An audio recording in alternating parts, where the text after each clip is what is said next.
Hey, what's up, people? Who knew I'd be doing more than one video in a day? Sure as hell not me. But I guess I gotta, address some things, or I feel that, yeah, just gotta address some things. Excuse me. That just been fucking nagging the shit out of me. So today's video, or the second video, title is Political Infantilism.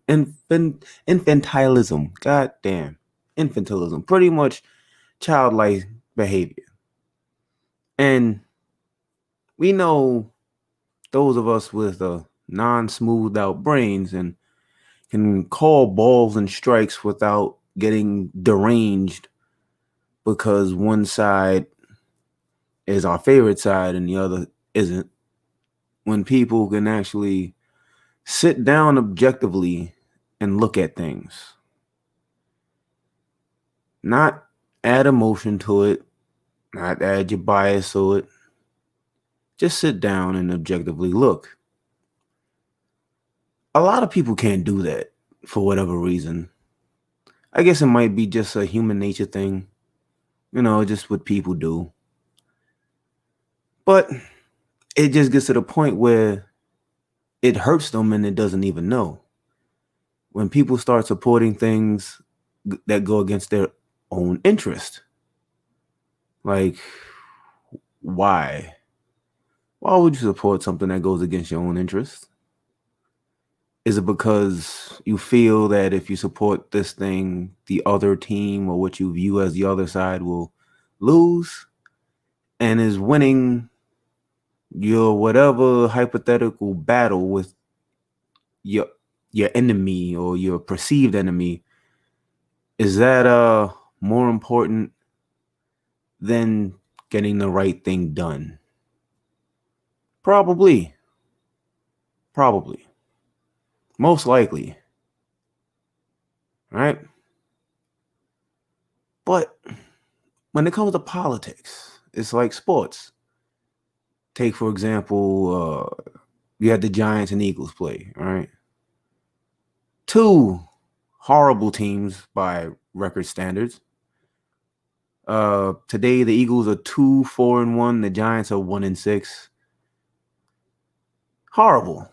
But when you have when you bring in the sports mindset into things like politics, and you have two sides with horrible records,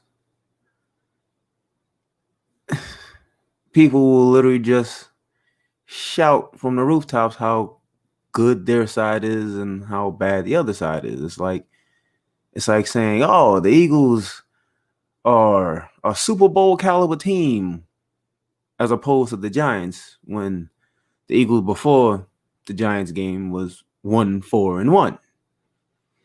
That's not Super Bowl caliber by any means, especially, before we get too deep into the team shit. But that's not Super Bowl caliber. That's like people saying the Giants are a Super Bowl caliber team, despite reality. 1-5, now 1-6. But people bring this logic to politics. They bring it into an arena where things matter. They don't sit down and objectively look at anything. So, with that being said, I didn't watch the stupid ass presidential debate. It's a waste of time. You got two Republicans running against each other, pretty much trying to be more Republican than the next guy. Biden is pretty much a Reagan Republican, and we all know how wonderful Reagan was. He wasn't. Trump being further right Republican, worse than Reagan. Worse than, like, far right of a lot of presidential Republicans, but that's the trend nowadays, I suppose. Let's appeal to the worst parts of the country. And we know Trump is bad. For some reason, people must feel that you must mention how bad Trump is if you're gonna speak about Biden. I don't know why. That's like me having to, if I point out the sky is blue, I must also point out how the clouds are white. Like, it's, you know what color the sky is, you know what color the clouds are.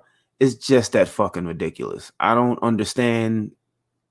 You can't critique or bring up facts about one side, then you get this, which is a real thing, Trump derangement syndrome, that just kicks in, and people, oh my God, what you got to mention Trump, but Trump this and Trump that. We know he's an idiot. We know he'll do anything to seem popular and get a vote, and he's surrounded by the council of fucking doom. So if we know that, why, when critiquing the supposed left, which the Dems aren't left at all, they're neo fucking liberals, and if you don't know what a neoliberal is, it's not a good thing. It's not a good thing. You know how, you had the Republicans or people from the right, goddamn liberals. Sometimes they actually had a point.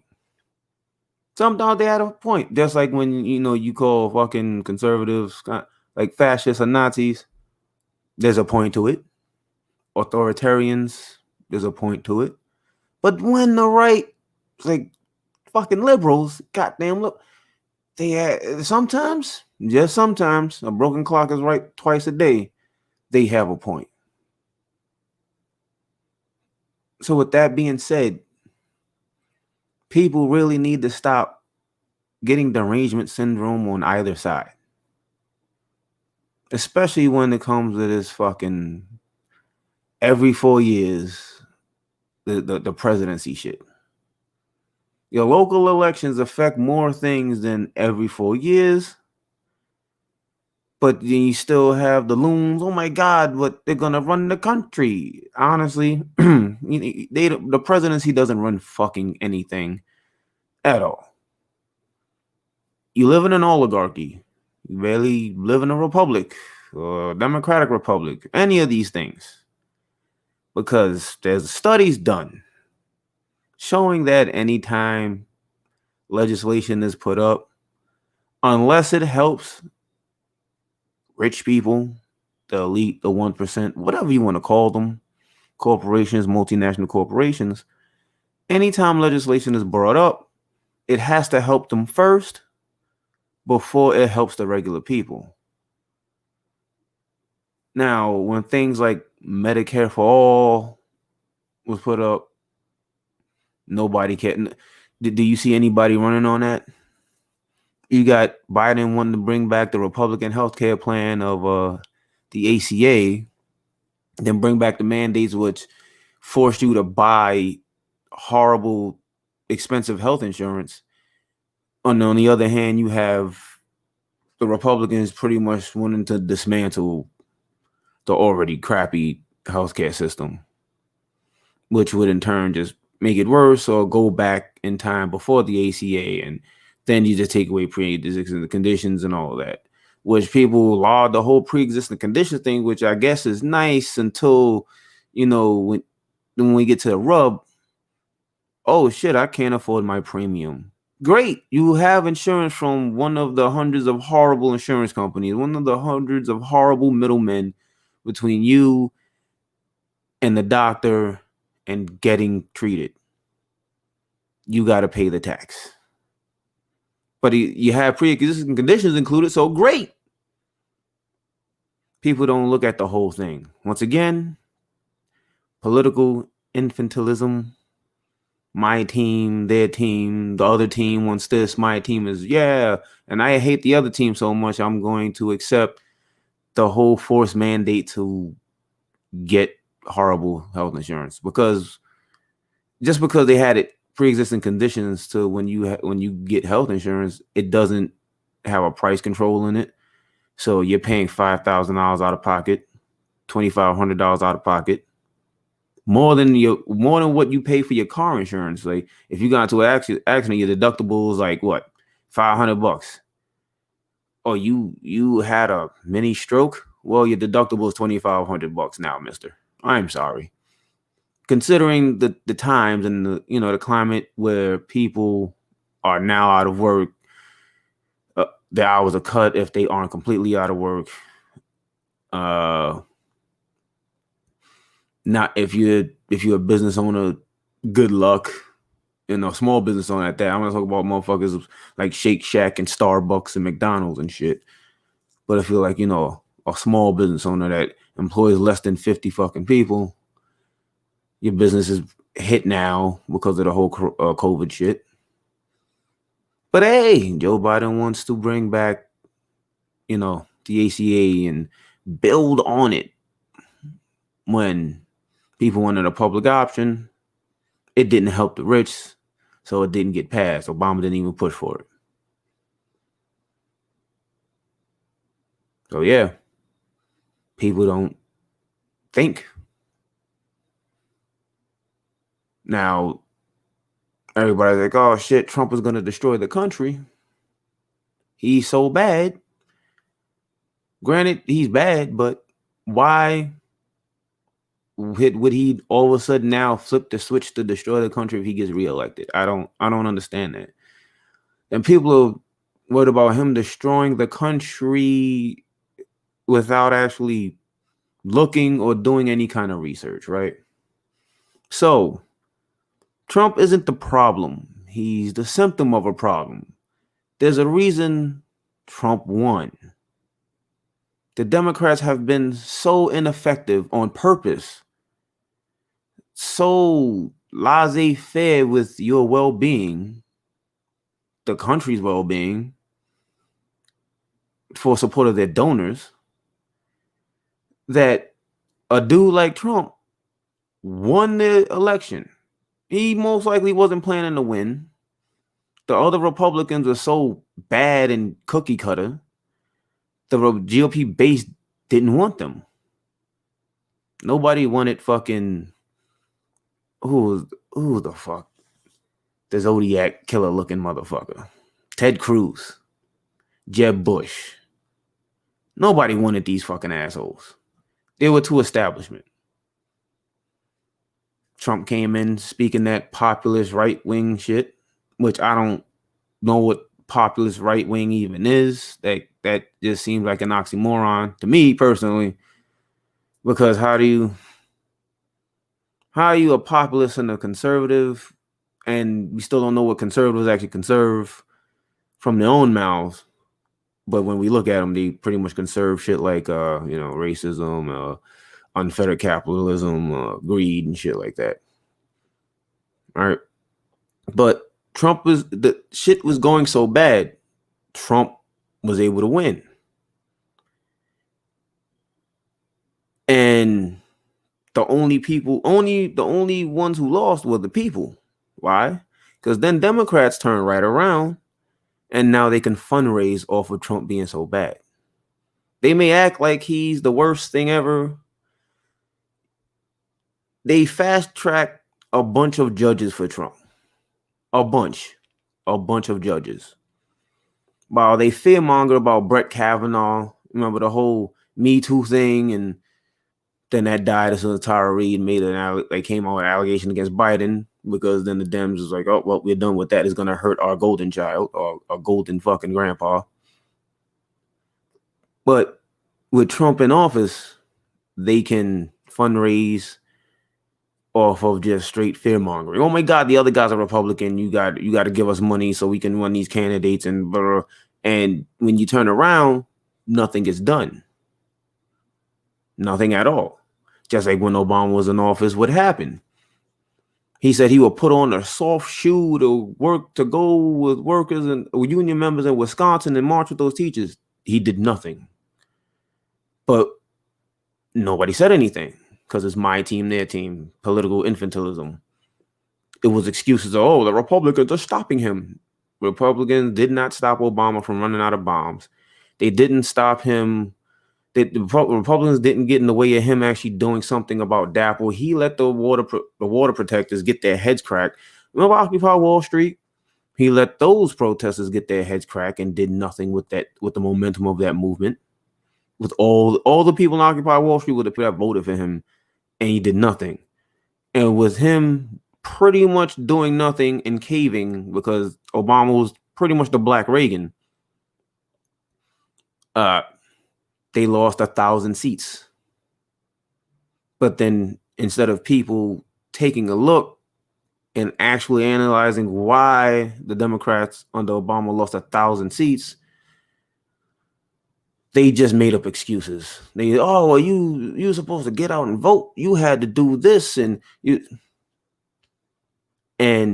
no, people aren't obligated to waste their time standing in line to vote for people who aren't doing anything for them, no matter how bad the other guy is. Because you know why? The people that you're voting for are just enablers of the other side. They're not much different. One hand washes the other. That's all it is. One hand grabs your shoulder, the other hand pushes the knife in you. Now, who has the knife and who has the hand on your shoulder? Well, I guess that could be up for debate. But either way, both sides of the aisle work together, and the end result is fucking you. And then we have the largest wealth transfers always fucking happening, especially during the goddamn recession, which just happened, like under the CARES Act and all that, where Bernie and AOC wanted to flail their arms and complain about the CARES Act and what was in it, but they voted to pass it instead of actually standing up, putting a hold to it until people got treated better or got, first, I guess, like aid before $5 trillion just went to the market, which, why the banks were able to just get money as soon as the market started crashing? Because TARP. You remember TARP? Where everybody got a couple, like couple $100 in a check or whatever. Now, TARP made it on the Obama admin. I know. God forbid. I thought, why did you talk about Trump more? Trump is... Yeah. Shut the fuck up. On the Obama admin, it was put in there where you don't have to... No, there's no voting on whether to give banks money. They just automatically got the funding from the Fed. So there's your answer for that if you were ever wondering why. And that was a both sides of the aisle thing. One hand washing the other, one hand putting the hand on your shoulder, and the other hand has a knife and it's stabbing you. So, again, as usual, under the current system, you always have boom bust cycles, right? Just each getting worse and worse. And doubled by situations like this pandemic. Then people over the years doing Obama, admin and everything, they realized that and it was like, look, why am I voting for this? Well, why? But again, nobody, not enough people sat down to go, you're right. Both sides is fucking us. It went right back to, but the Republicans do the same thing. The Democrats, when their base starts getting fucked, who they start blaming? Immigrants, Negroes, the Democrats, the liberals. They just and the funny thing is they don't even come up with like good fucking talking points. There's always some extreme non-existent bullshit. The Dems are coming for your guns. They're gonna tax your guns out of existence. This is why you can't find work, because they let a Mexican in and another Republican of that company hire them over you, another Republican. So like, even when the right does it, they have horrible, it's just blatantly just bad lies. But when the Dems do it, the supposed left, the radical left, as the right will put it, they gaslight you. It's a little bit more nuanced, and they gaslight you and shit like that. There will be some truth sprinkling with gaslight, and then they'll use it, go, well, you see, that's why you got to vote for us. Then when you vote for them, what happens? Nothing. Then when nothing happens, people say, fuck it, get apathetic, and don't vote, because they honestly have nothing to fucking vote for on many levels of government any fucking way. Then you get the whole, oh shit, this team lost a bunch of seats in the House, so, oh my God. Then the political infants come in. Oh my God, you were supposed to do this. Why didn't you vote for that? You're the reason why the Republican. No, the Democrats, who are also Republicans, pretty much Republican light. They're pretty much right of center. while the GOP is just far right. So you got far right and right of center, and people have been getting fucked, but nobody sits down to call ball and strikes about it. It's all of I hate that side and shit like that. But getting back to the main point, getting to the point, we know Trump is bad, right? Trump, he may have called black people niggas, and apparently, so surprisingly, you can just it only counts for being racist if you just say it out loud, not actually push any policy. So we know Trump wasn't a politician before the current presidency, right? So honestly, does anything he say hold weight? No. Yeah, we know about the Central Park 5 thing where he still wanted to, like, have him put to death, and after they were found innocent, he said they must have done something. We know his father or grandfather, the fucking grand wizard and everything. Yeah, that's describing a bunch of politicians right now, judges, lawyers, doctors. What's new about that? What's uniquely bad about that? We have plenty of racist ass presidents. Lyndon Baines Johnson. The only reason he's passed the civil rights bill wasn't because it was on a ballot and somebody motherfuckers going to the voting booth and it was like, well, I'm gonna tick this box for civil rights. No, he didn't want motherfuckers running up in the White House taking shit over. So he passed a watered down bill. Because it went from a bill for black people to now including everybody we call a minority. And magically included white women. I don't understand how white women are minority, but yeah. Excuse me. So that happened, right? Yeah, you had Nixon with the fucking welfare queen shit. So I don't understand how Trump is uniquely bad, especially when he's using policies that were enacted by other Dem and Republican admins, like him sending jackbooted unmarked van thugs to Portland and abducting people off the street. He couldn't have done that legally without it already being legal in the first. Like he couldn't have done it before. Like they wouldn't have went, because Trump already has his own conflict within the fucking deep state and other shit. They don't like him. They don't like him because he puts a bad face on shit they've already been doing. Whereas the previous president, he was all smiles and sings to you while he goes kills hundreds, if not a few thousand civilians in the Middle East with drone bombs. But then people are crying about, well, yeah, that's bad. Not saying that's not bad. But you know who built the cages. We know who already gassed people at the border. The biggest thing was Obama wasn't separating children. He just sent everybody the fuck back after he gassed you. And also after, his admin helped with coups and like in Honduras and let places like Haiti get fucked by his Secretary of State Hillary fucking warmongering Clinton. After Obama continued to fail imperialistic policies of South America, Latin America.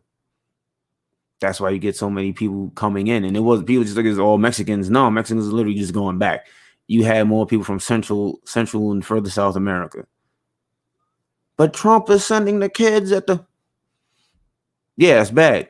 But when you had children getting bombed in the Middle East by fucking Obama, so much so that he ran out of bombs, where was the outcry?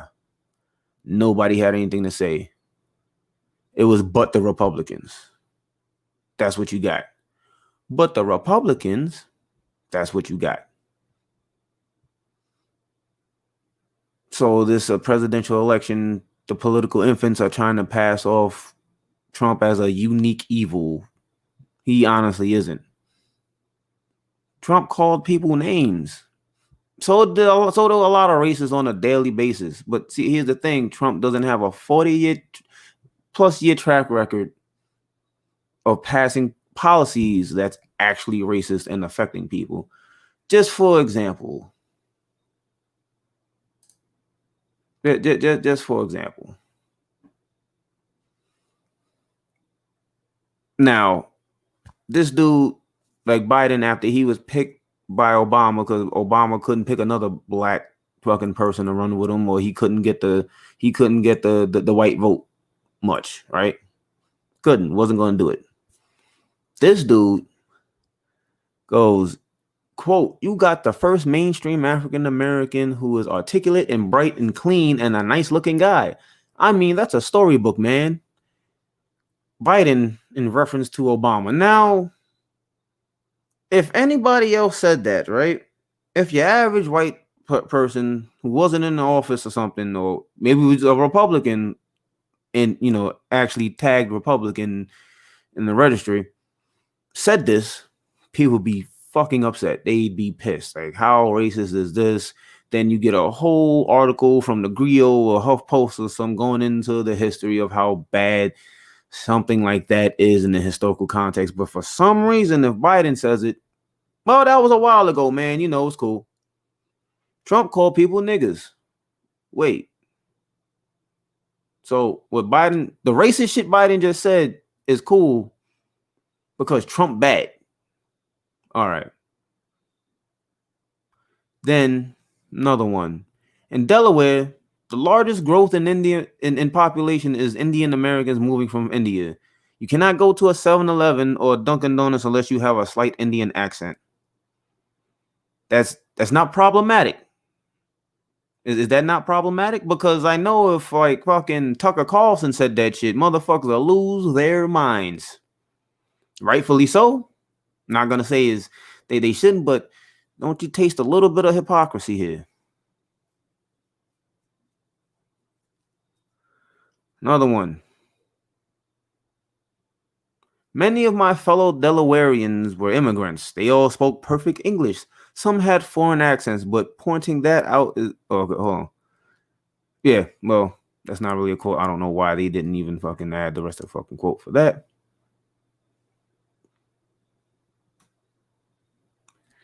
Oh, here's a famous one, recent. Well, I'll tell you what. If you have a problem figuring out whether you're for me or Trump, then you ain't black. Now, people did have a problem with it. Then you had the other, but Trump bad crowd, the TDS motherfuckers, cry about what, but Trump. But that is like what he just said. He effectively said, if you don't vote for me, because I'm effectively making himself the king of blacks. He's the king of blacks. If you don't vote for me, then you ain't black. See, you can call somebody a nigger, right? And it's just out there. It's boom. You ain't got to add anything else to it. It's right there. Then you can have shit like what Biden just said, which is damn near the same fucking thing. Pretty much has the same effect. If you ain't, it dehumanizes you because now he's the authority of your blackness.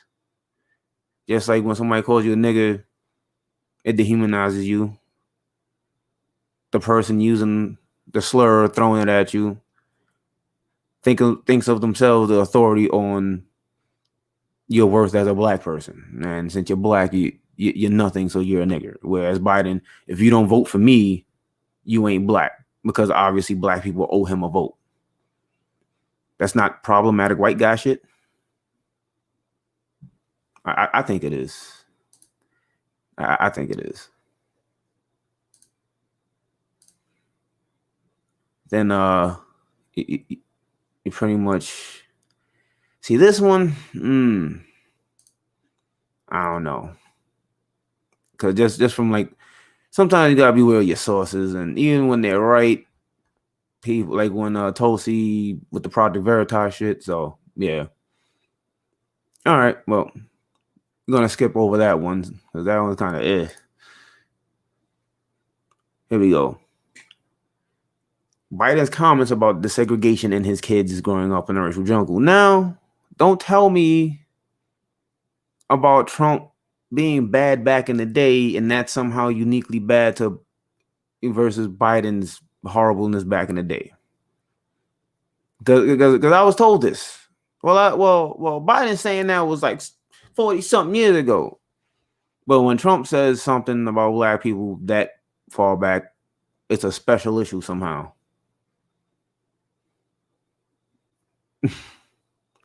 But yeah, 1977, during a congressional hearing on anti-busing legislation, Biden, who joined with segregationists in his fight, said he wanted to ensure we do have orderly integration of society, and pointed out he was not just talking about education, but all of society.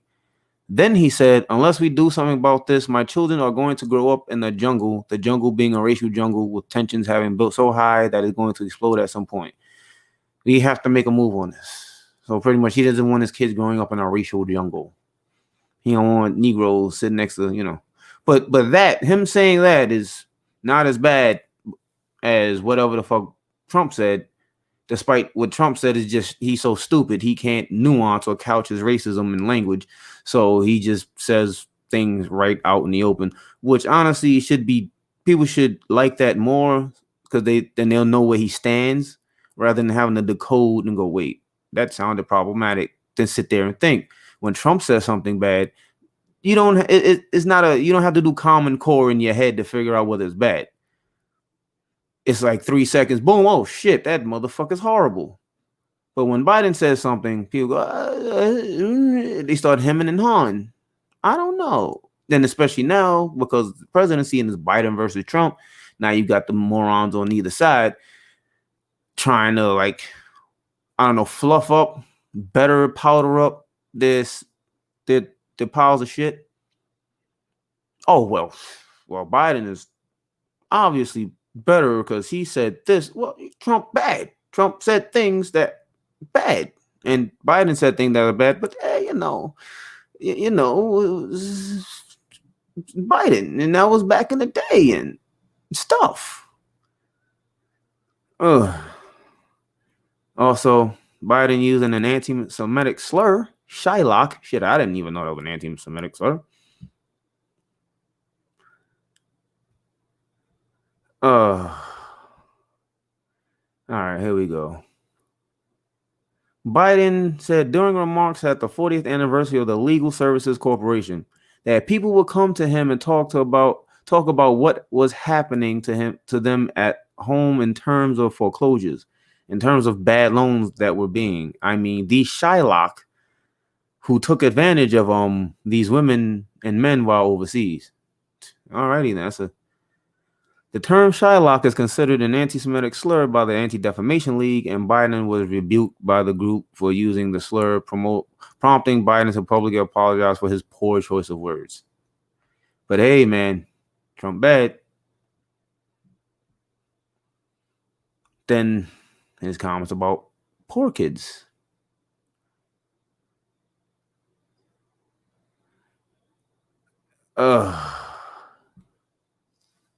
We should challenge the students in these schools. We have this notion that somehow if you're poor, you cannot do it. Poor kids are just as bright and just as talented as white kids. Pretty much meaning that poor white people don't really matter, right? They're non-existent for him. Or that even if you're white, you're already wealthier than non-white children. Yeah, wealthy kids, black kids, Asian kids, then he tried to clean the shit up. But poor kids are just as talented as white kids. But Trump bad, right? Trump said things about Mexicans. Yeah, true. Those are bad. Not uniquely bad, though. Let's continue. Oh, yeah. The slight, Dunkin' Donuts shit. All right. His reason we can't hold China accountable for COVID. According to Joe Biden, Trump can't hold China accountable for COVID-19 because Americans can't distinguish between a South Korean and someone from Beijing. That's all right. That'd be considered racist by today's standards, right? But somehow Trump speaking is uniquely bad. Come on. Come on.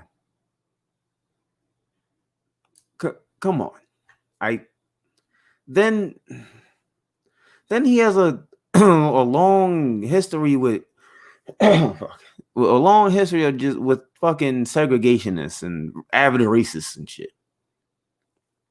He lauded South Carolina Senator Strom Thurmond, who Biden called one of my closest friends,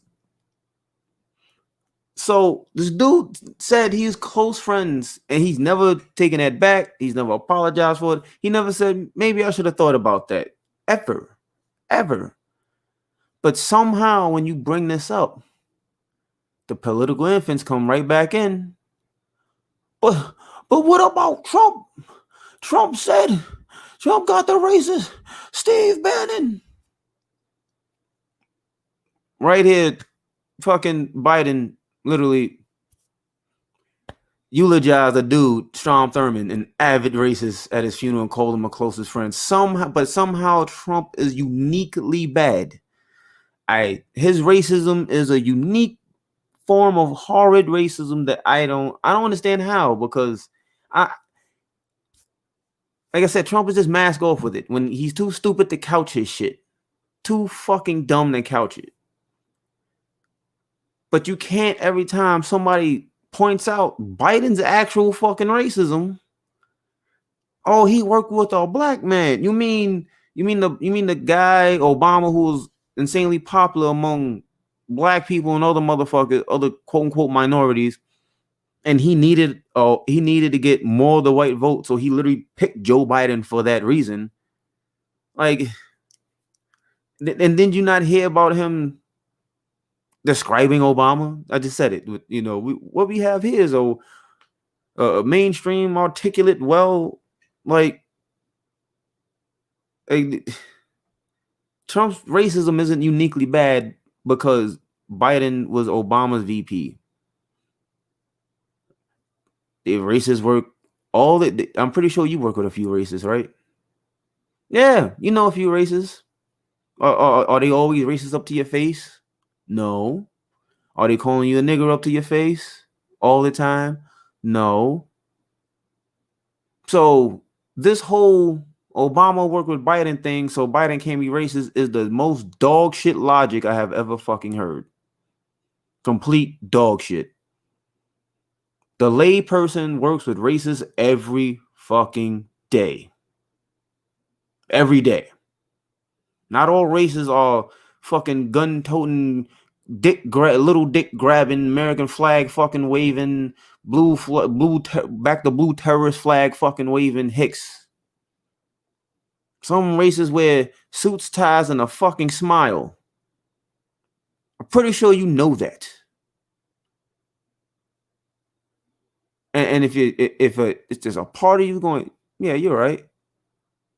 So if you come across them and they're nice to you or apathetic to you, up to your face, say if you got to go to work and your coworkers and you got to get shit done, does that make them any less racist or just in a closet racist? Think on that. Just think on that.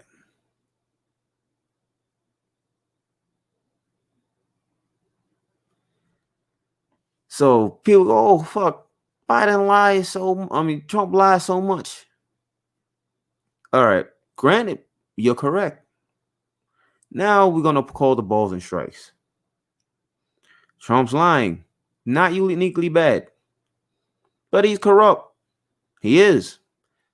It's not uniquely bad. You know why the Democrats didn't impeach him on like stuff like the emoluments clause? Because they're all guilty of it. They're all guilty of it. That's why they didn't impeach him on that.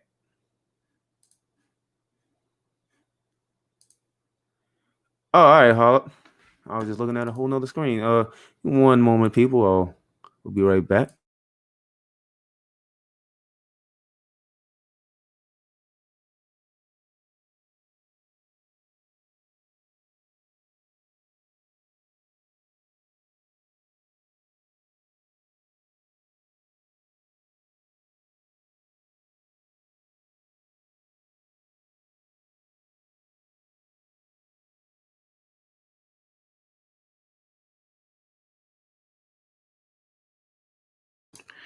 All right, we're back. Yeah, I'm live now. Just sent you an invite. If anybody else wants to invite, let me know. But yeah, this is like, where was I? Yeah.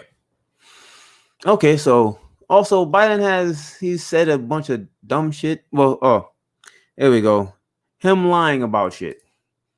All right. Many people don't know that Biden got kicked out of 2 runs prior for president because he plagiarized so bad. So bad. He was just taking people's speeches. I think he took like one of the Kennedy speeches. Even his Build Back Better shit is from a whole nother platform in fucking Europe, like a party in Europe. And before the lizard brain clicks on, before the lizard brain clicks on and go, but Trump, yes, Trump is also a liar. Not unique. He's not uniquely bad with his lies. He just fucking lies because he's a piece of shit. Biden isn't above being a piece of shit as well. This is what people gotta fucking understand. Then you got Biden saying, my entire life I've been involved with the black community. He said during one of the debates, right? My entire career has been wrapped up in dealing with the civil rights and civil liberties.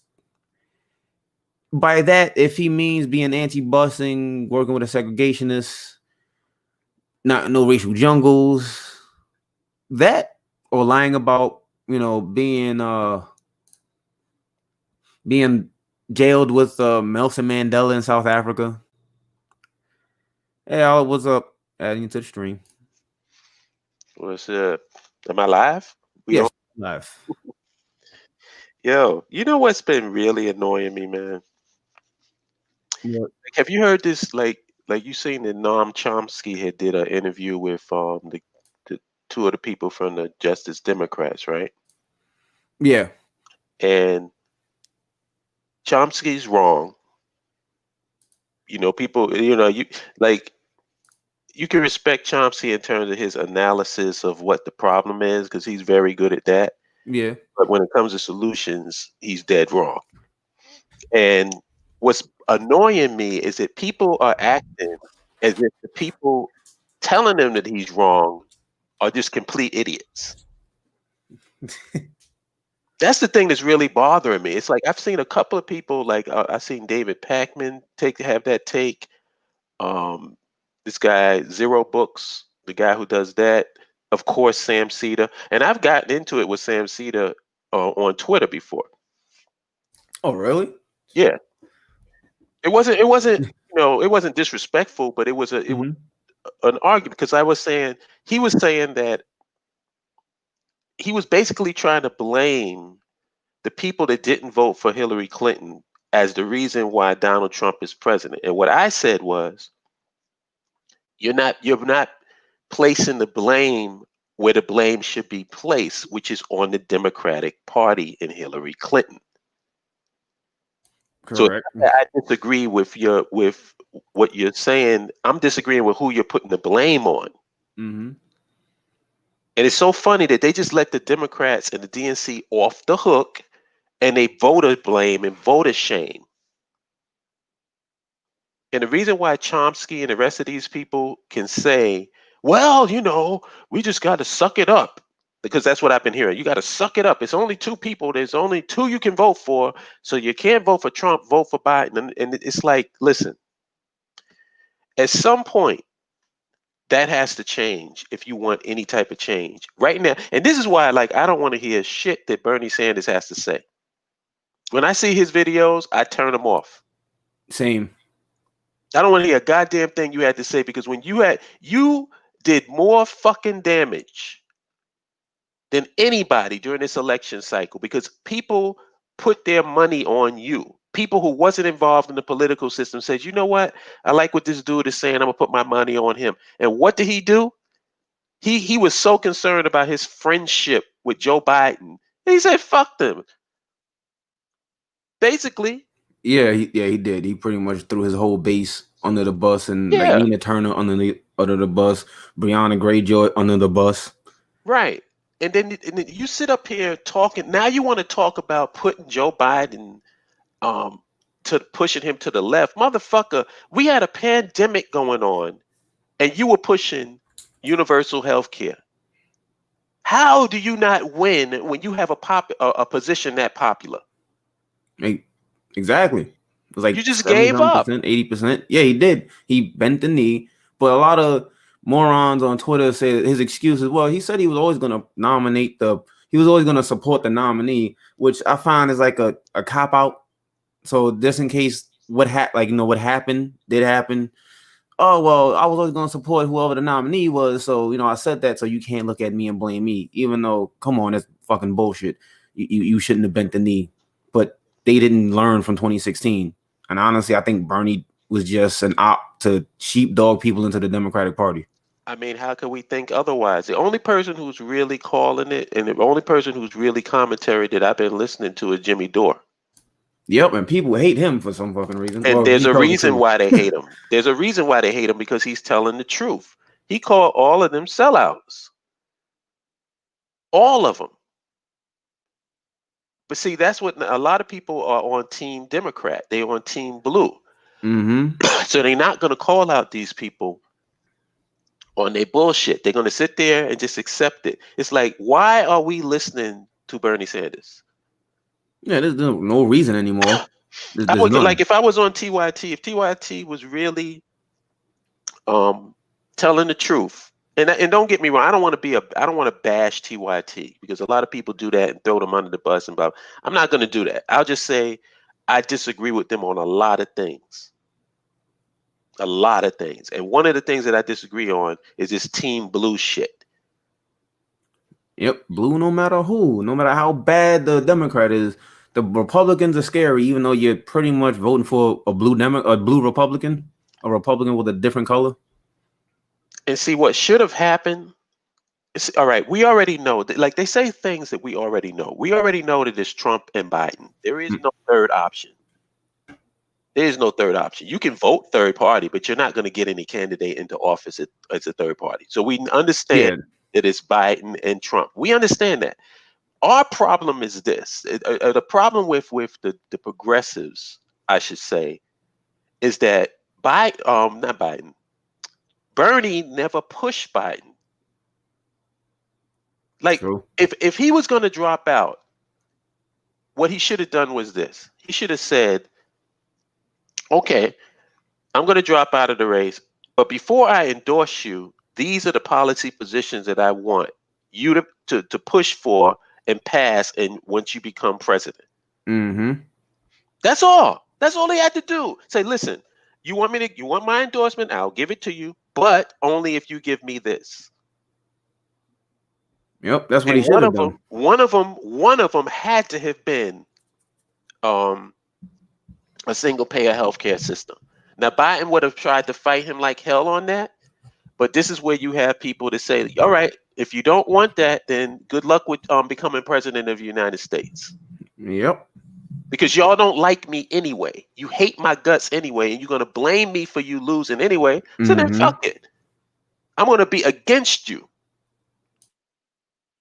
And what would Biden have done? He would have had no choice. He would have had no choice. He would have had to. Just for optics alone, he would have had to have said, all right, you got it. And then if he tells Bernie, okay, I'm going to push for this and I'm going to sign it. Here it is. It's in writing. Then Bernie can at least go to his people and say, hey, guys, I know you don't like Biden, but if you vote for Biden, we'll get single payer health care. Yeah. See how simple that is? Yep. But don't come to me telling me I'm supposed to forget all of my policy positions and back Joe Biden, who is it for any of them, and put him in office so I get absolutely nothing. Because that's what fucking Chomsky and the rest of these people are saying. They say, oh, well, Biden is the lesser of two evils. What the fuck I got to do with the T, cost of T? Like, I'm not getting anything from him being president. No, they don't care about people wanting something. It's fear. Is the other guys are Republican. Trump's bad. Trump says things. He's gonna destroy. I love the logic train of if he gets elected, now he will destroy the country. It's not that California hasn't been burning for the last 3 admins already. Like, it's not fracking in the environment. Climate change just happened under Trump, and if he stays in office 4 more years, magically the world is gonna end or the country is just gonna fucking explode in the next 4 years. But Yo, how about this? If Bernie really had some balls, you know what he would do? what? He would go to Trump and Shit. say, if you put forward a single payer healthcare system in America, I'll get my people to vote for you. That'd make too much sense. Then the Democrats' heads would have fucking exploded. Oh yeah. Like, are you serious? And Trump, because Trump is not really an ideologue, he would go for it just simply because it would make him win. Yep.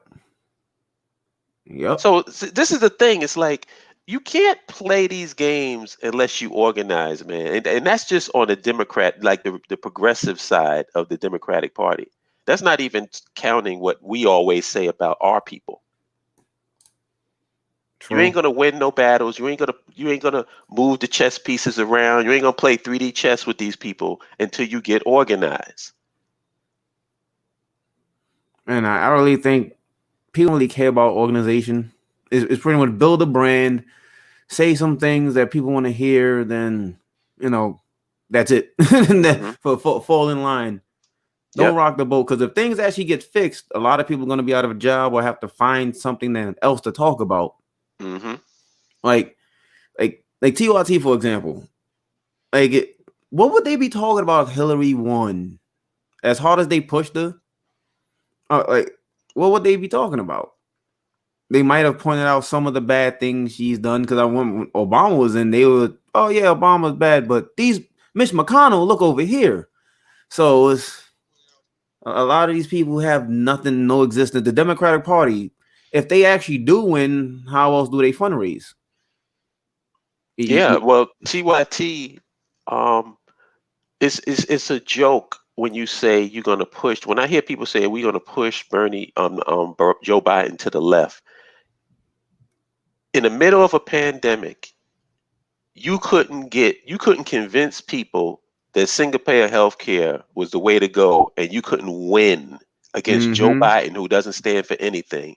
In the midst of that, and you're going to give him exactly what he wants, which is your vote. Yep. And then after you give him exactly what he wants, then you're going to hold him to account. Are you kidding me? How you can't? You lost all your leverage. Yep. The only leverage you have is the leverage that you have right now. But you're afraid, you're scared, because what they're afraid of is if they tell Biden, we're not voting for you until you push these particular policies. And it doesn't have to be all your policies, but it's got to be the important ones. Mm-hmm. If you're not willing to push these, we're not going to vote for you. You have to be willing to do that. If you're not going to do that, then stop trying to act like you want power. Yeah. Because it's obvious Bernie Sanders didn't want no power. He was in a position to break fucking Joe Biden's back like Bane did Batman. Yep. He was on the right side of history. He was on the right side of policy. He had the popular position, and he bent the knee because he didn't want to take out his best friend. Fuck all the people who voted for you. Fuck all the people who put money into your campaign. Fuck them. You don't want to be mean to Joe Biden. Come on, man. That's the shit that annoys me. It's like, it's so like this lesser of two evils now, all of a sudden, and within the progressive and left community, has become the proper position now. Yeah, in this fucking bullshit. Like, that's why we have Trump.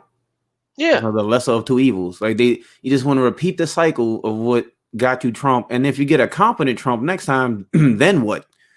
Then you're gonna run a fucking Joe Biden-like candidate again?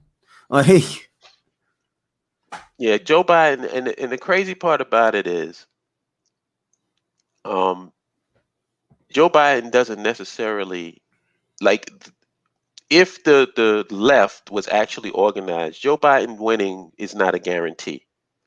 Mm-hmm. And you can use that as leverage. If you know that if Joe Biden doesn't get you to vote for him, he's going to lose, that's leverage. Yep.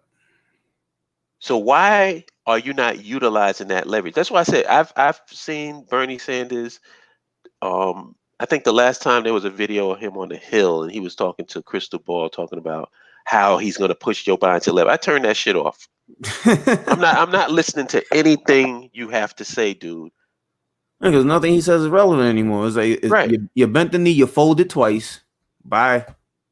Whatever he says doesn't matter. Bye. People asking him, well, how are you going to push Joe Biden to the left? He's not, and Yeah. nobody is. Nope. Because you've given him your vote, you've co-signed, and as far as the neoliberals are concerned, this is a mandate.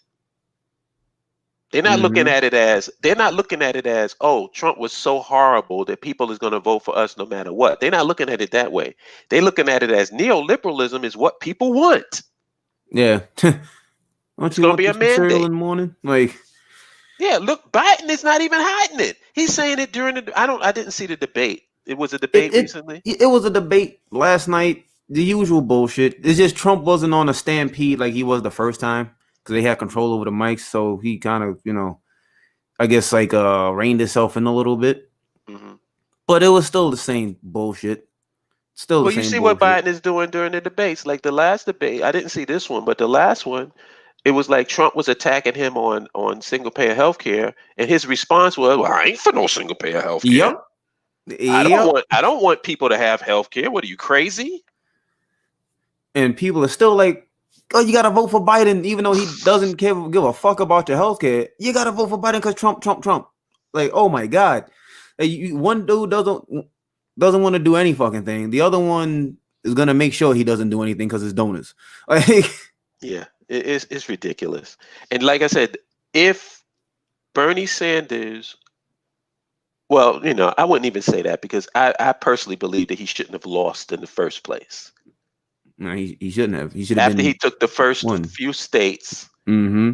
he should have won that thing. But he didn't do what he was supposed to do, which is attack Joe Biden. Just call, and it's not really anything that is up, below the belt. You're just telling the complete fucking truth. The reason why Joe Biden doesn't support single payer healthcare system is because he's paid off by the healthcare industry. Yep. Can't you say that? He couldn't even say that. He couldn't even make that argument. Why? Because he didn't want to offend or hurt Joe Biden. Then get out of politics. Yeah, right. What are you here for? Why are you running? What's the point of running in a primary if you can't attack your opponent? I would have tore his ass up on that. I would have tore his ass up on the wars that he endorses. I would have tore his ass up on the crime bill. I would have made, and another thing I would have did was made the point, which was the valid point, that he's the more electable candidate. Yep. He didn't do that. He totally ceded that argument to Joe Biden. Oh, Joe Biden is more electable. Okay, well then, why are we listening to you, dude? Yeah, why are you here? why are you here?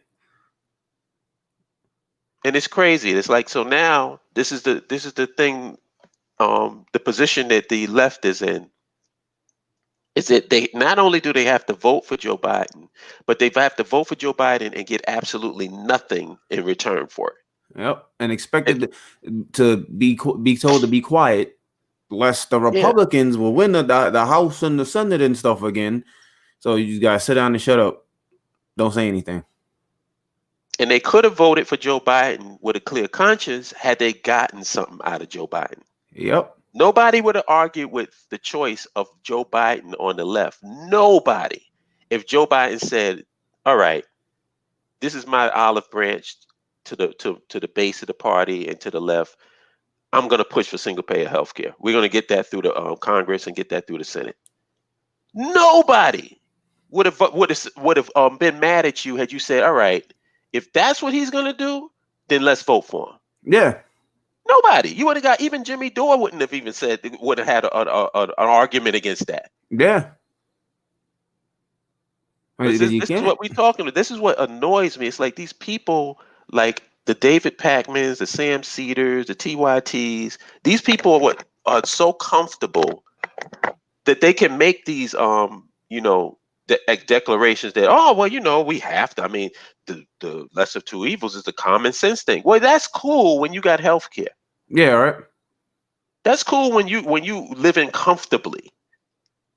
What about the people that don't, the main people in this country that don't have health care during a pandemic where they're getting $40,000 bills? Yep. Is lesser two evil working for them? Nope. And is that or that harm reduction bullshit argument? Oh well, you gotta go with Joe Biden because harm reduction. Like, wait, what? How is that less harmful? Like, did nobody look at his fucking voting record over the 40-something year history he has as a senator? But He's see, just been that's the thing. fucking people. How much harm reduction are you really doing when you're giving up your vote for absolutely Nearly nothing? nothing. Yeah. Yeah. Because you can make that argument. I would like that would be an acceptable argument to make if you was pushing him to pass your policies before he got your vote. Then I can say, all right, that's true. What they're saying, but don't tell me that it's about harm reduction when you're not even getting none of your policies pushed forward, but you still voting for the nigga. Because Trump, that's the other logic Yeah. train. Trump, it all boils down to orange man bad. Yep. That's it. That's it. Like I had I guess you call it debate with my brother-in-law earlier. He turned on to the fucking other than the Giants getting their ass whooped, turned on to the presidential debate, and he's like, "Oh, see, well, Trump." I'm like, they're both fucking bad. No, because I'm telling him Joe Biden's fucking history. But why didn't you say anything about Trump? Like, what do you mean? I have to say something about Trump for what? So you feel good inside about you knowing Trump is bad? We know Trump is bad. That's like me going, the sky is blue, right? Do I have to tell you the sky is blue? If you're not blind, if you have eyeballs in your head that can see, I don't have to tell you the sky is blue. I don't have to tell you Trump is bad because we both know he's bad. Right. But you're pushing Joe Biden like he's all this better than Trump when Biden has actual history of fucking people. Where Trump, yeah, he may have called black people niggas, but you know what racist ass white person hasn't said that. And plus, Trump wasn't in office when he did it.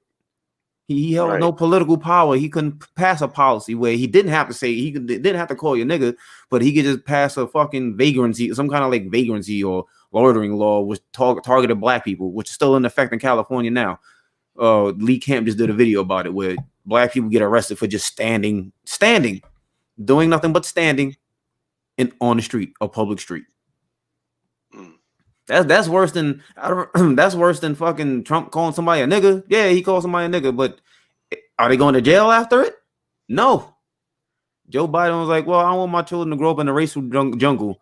Now we have the 94 crime bill where he bragged about they come close to stopping at hanging people for jaywalking, meaning a lot of people getting locked up for petty bullshit in that bill. You know what? You know what the funny part is? Like calling Trump, trying to point out that Trump is a racist is like being in like a fish market and calling the cops because you saw a shrimp. Yeah. Like this is what we all of them is fucking racist. So why are we even concentrating on that? Yeah. What you got to be concentrating on is what policies are you trying to get pushed and what policies are you trying to get passed? Mm-hmm. Not whether he's a racist or not. Fuck Donald Trump on that level. Fuck Joe Biden. Fuck all of them people. None of them is your friends. Why we keep thinking Trump is not your friend, but Joe Biden ain't your friend just because Trump ain't? Exactly. Neither one of them is your friend. Neither one of them wants any of your policy positions passed is going to benefit and help you in your life. None of them. Exactly. So then the only thing you have is leverage. That's the only thing you have. All right, nigga, I don't like you, but I'll vote for you if this gets passed. If you push for this and you put it in writing that you're going to push for this so I can hold you to account and take your ass to court if you don't, then I'll vote for you. You got my vote if you pass this. Then it's not all this crap about who you like and who you don't like, who's the racist, who's not the racist, and all this dumb shit. But see, that's something that would be if there was an actual organized political party in this country, and there's not. There's no opposition party to the Republicans. No, because they all Republican, and people fall on that my team, their team bullshit. Yep. It's not about policy, it's about team. Are you voting for Team Democrat or Team Republican? Yep. Now, if you don't want either one, then you get shamed for it. Or well, the other guy's gonna win. They're gonna destroy. It's like, come on, they already fucking everything up. He's trying to get something, but the other person's bad. But don't you want healthcare? Because what's gonna happen is even if Joe Biden wins, we're still gonna have an eviction crisis. So you're still gonna have millions of now a couple thousand, like a million people on the street. Yep. What the fuck is he gonna do about that? And by Nothing. the time Joe Biden is even sworn into office, what about the stimulus? Yeah. Because Joe Biden doesn't get sworn in until what, January? Yep. Like So mid to late January. so Trump can technically say, well, since I'm not going to be president, I don't give a shit. Pretty much.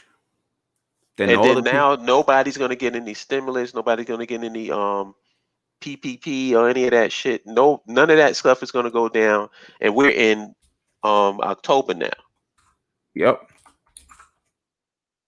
So it's crazy, man. It's like that's the thing. Like Bernie Sanders did more damage than anybody during this whole I think Emoji's here. Yeah, I just saw him. I was just asking him if Oh he yeah. wants me to put him on. All right, let's see. Yeah. Right. He did more damage, man, because he was in the position and he was here. firmly positioned. What's up, Emoji? He was firmly positioned to be be on the right side of history. And It's he like bent the knee. everything, this whole thing, his whole issue was single payer healthcare system, Medicare for all. We're in a pandemic. It's like the perfect environment for him to thrive. But instead of him doing it, he gracefully bowed out. And now that he gracefully bowed out, now you want to give advice. Now you want people to listen to you and what you think that, man, I don't fucking care what you got to say, son. Don't care. Yeah, it's like I'm tired of the sheepdogging. Sorry. Yeah. I'm not gonna I gotta register Democrat because Bernie said, like, no, I'm Bernie. Be quiet. Sit down. And like, what's his name? Jimmy Dore has made this point, and I agree with it. If you're not going to criticize your own side, if you're not going to criticize Nancy Pelosi and Chuck Schumer, then what the purpose? It doesn't matter if you don't take big pack money. Doesn't No, it matter. doesn't. Because You're now you're still so. going to go along and get along with Yep. the established Democratic, the Democratic establishment, which is Nancy Pelosi, and we all know that Nancy Pelosi don't give a fuck about her constituency. Nope, not one bit. She even said on TV, the speaker is a powerful position, and I'm not saying I'm powerful, but it's a powerful position. Like, well, bitch, if it's so powerful, why aren't you actually doing anything to the people you claim to be feeding? Right, because you got California has ridiculous homeless issue. But what have you done to do any? Like, what have you done for them other than, oh, look at my refrigerator, expensive ice cream? Like, Yeah, that's it. and that's another issue with the fucking squad where they don't challenge Nancy Pelosi. It's like you were voted in to do one job. You had one job, challenge Democratic Party leadership. And what the fuck do we get? Oh, we get a stream from AOC to playing a fucking video game. Yeah, telling you to go out and vote for Joe Biden. That's gonna help me so much. I got a question for y'all because y'all be like two perfect people to talk to about it. I'm gonna do a show soon, and I'm writing it too, but I'm gonna do a show for people who don't read. I was thinking about how you would hear people like one of the things that they always say is like, yeah, vote and then hold the politicians accountable. And it just occurred to me, right? I was like, okay, motherfucker, how? Like, how do you hold, you know what I mean? Like, how do you hold them accountable? Because I know what accountability means. You can have an accountability partner. You could like snitch on yourself and say, hey, I made this mistake. I just want to come apologize to you like a man and make amends, right? So, how do you hold a politician accountable? Let's just start there first, and I ask my other one. But seriously though, like, notice how they never answer how to hold them accountable. It's just like, no, nigga, vote. And then when they end, hold them accountable. Like how he's talking about the Jimmy dude, but we're gonna write him a letter, a stern letter, and say, nigga, you wrong, and they're gonna listen. Like, so how do the average American Seriously though, like how do we hold our politicians accountable? Well, I'll What be y'all think honest of that? with you. I'll give you a hypothetical because this is not going to happen, but it technically could Right. under if we had leadership. Um, you have to have direct action. Like the people literally have to go to these politicians and protest against them. That's the only way it can happen. But see, the problem with that is, and this is it's a trick that your representatives play on you. And this is, and I'll use the conscious community as an example, or the black so-called representatives and leaders as an example. See, what it's really doing, and from the standpoint of the leader, is it's absolving the leader of his role and his responsibility and putting it on his constituency. That's basically what it is. So Bernie Sanders is not going to fight for you. So what does he tell you? Oh, well, y'all got to get out there in the streets and fight for yourself. So then what the fuck I need you for? Right, right. Just like with all these if you're my representative and you're telling me, well, I can't really fight against Nancy Pelosi. I can't fight for the policy position that you want, but once their neoliberal candidate gets in, what you guys got to do is get out in the streets and fight. Well, wait. Hold on. You're sitting right next to this bitch. Word. You ain't doing nothing, but then you expect us. See, that's what you call they absolve themselves of responsibility. The reason why nobody wants a nation, and I'll switch to our side. The reason why these people don't want a nation because of accountability. It's not this vague, ambiguous leadership where nobody knows who's responsible. No, in a government, you have departments and you have people that's responsible for those departments. So if something doesn't happen, guess what? You get voted out or fired. You going to where going to where I'm going next. What you think though, Mr. Wilson, about the holding our elected officials accountable? Like I totally agree with Hollism. I would like to see it a step further. Like I don't know if you ever watched the Godfather movies where dude didn't do what he was supposed to do and he woke up with a horse head in his bed. Hmm. So Indeed. if shit like that happened, they would know people are serious. I'm not saying you got to go and try and kidnap motherfuckers, but it has to be some kind of like real like consequence for them fucking over the people. Like honestly, people should, when the politician doesn't do what they want them to do, withhold your support for them. Hmm. And even if you have to band together, organize and run your own candidate against that person. Exactly. And see what it seems like the average Black American voter don't understand is that we such in a weak position. There is no leverage because I mean, year after year, statistics keep showing that niggas is gonna vote for Democrats, and it shows by how they even market to us now. It's on Yep. sports because they know niggas in sports. I'm talking about they got rap videos, strippers. Like it's so it's like literal disrespect because they know they're not gonna give us no money, so we just got to make them feel good and pull on Hmm. their heartstrings and make them feel guilty, and we got their votes, and then we ain't got to do nothing for them because we'll say, oh no, I'm mandated by the Black voters because 99% of them niggas voted for me, so they agree with Yep. me. Stupid ass. Yeah, It's just so that's what stupid. Joe. That's It's exactly what ridiculous. Joe Biden's conclusion is going to be. He is not going to come out of this and say, "Wow, the left really helped me out." He's going to come Nope. out of it saying, "No, we got a mandate, and neoliberalism is what the people want. They don't want single payer health care. They don't want free college tuition. They don't want a living wage. They don't want any of these policy positions that the left is pushing for. They want what I want, which is nothing." Yep. Now here's the second part of my question though. And this one, this is something when I like flip my flip my conscious switch on, we'll say for lack of a better term. I started digging into it and I learned about the Congressional Black fucking Caucus. And my question about these motherfuckers is, what are they doing and what is their purpose? And before I go, I did some because I told you I'm doing a piece on it. Mm-hmm. And looking at the year end report from 2018, that's the latest one that they got. When it says what the CBC has done, I'm gonna just give you a couple bullet points, and this is verbatim. Criticized the Republican. This is what they like done. Actually, I'm so serious. I'm not making this shit up. Criticize. I ain't even got it in front of my face, but I remember a couple. Criticized the Republican tax bill. What did it say? What did it say? Damn, man, because I want to be verbatim, but it said, what did it say?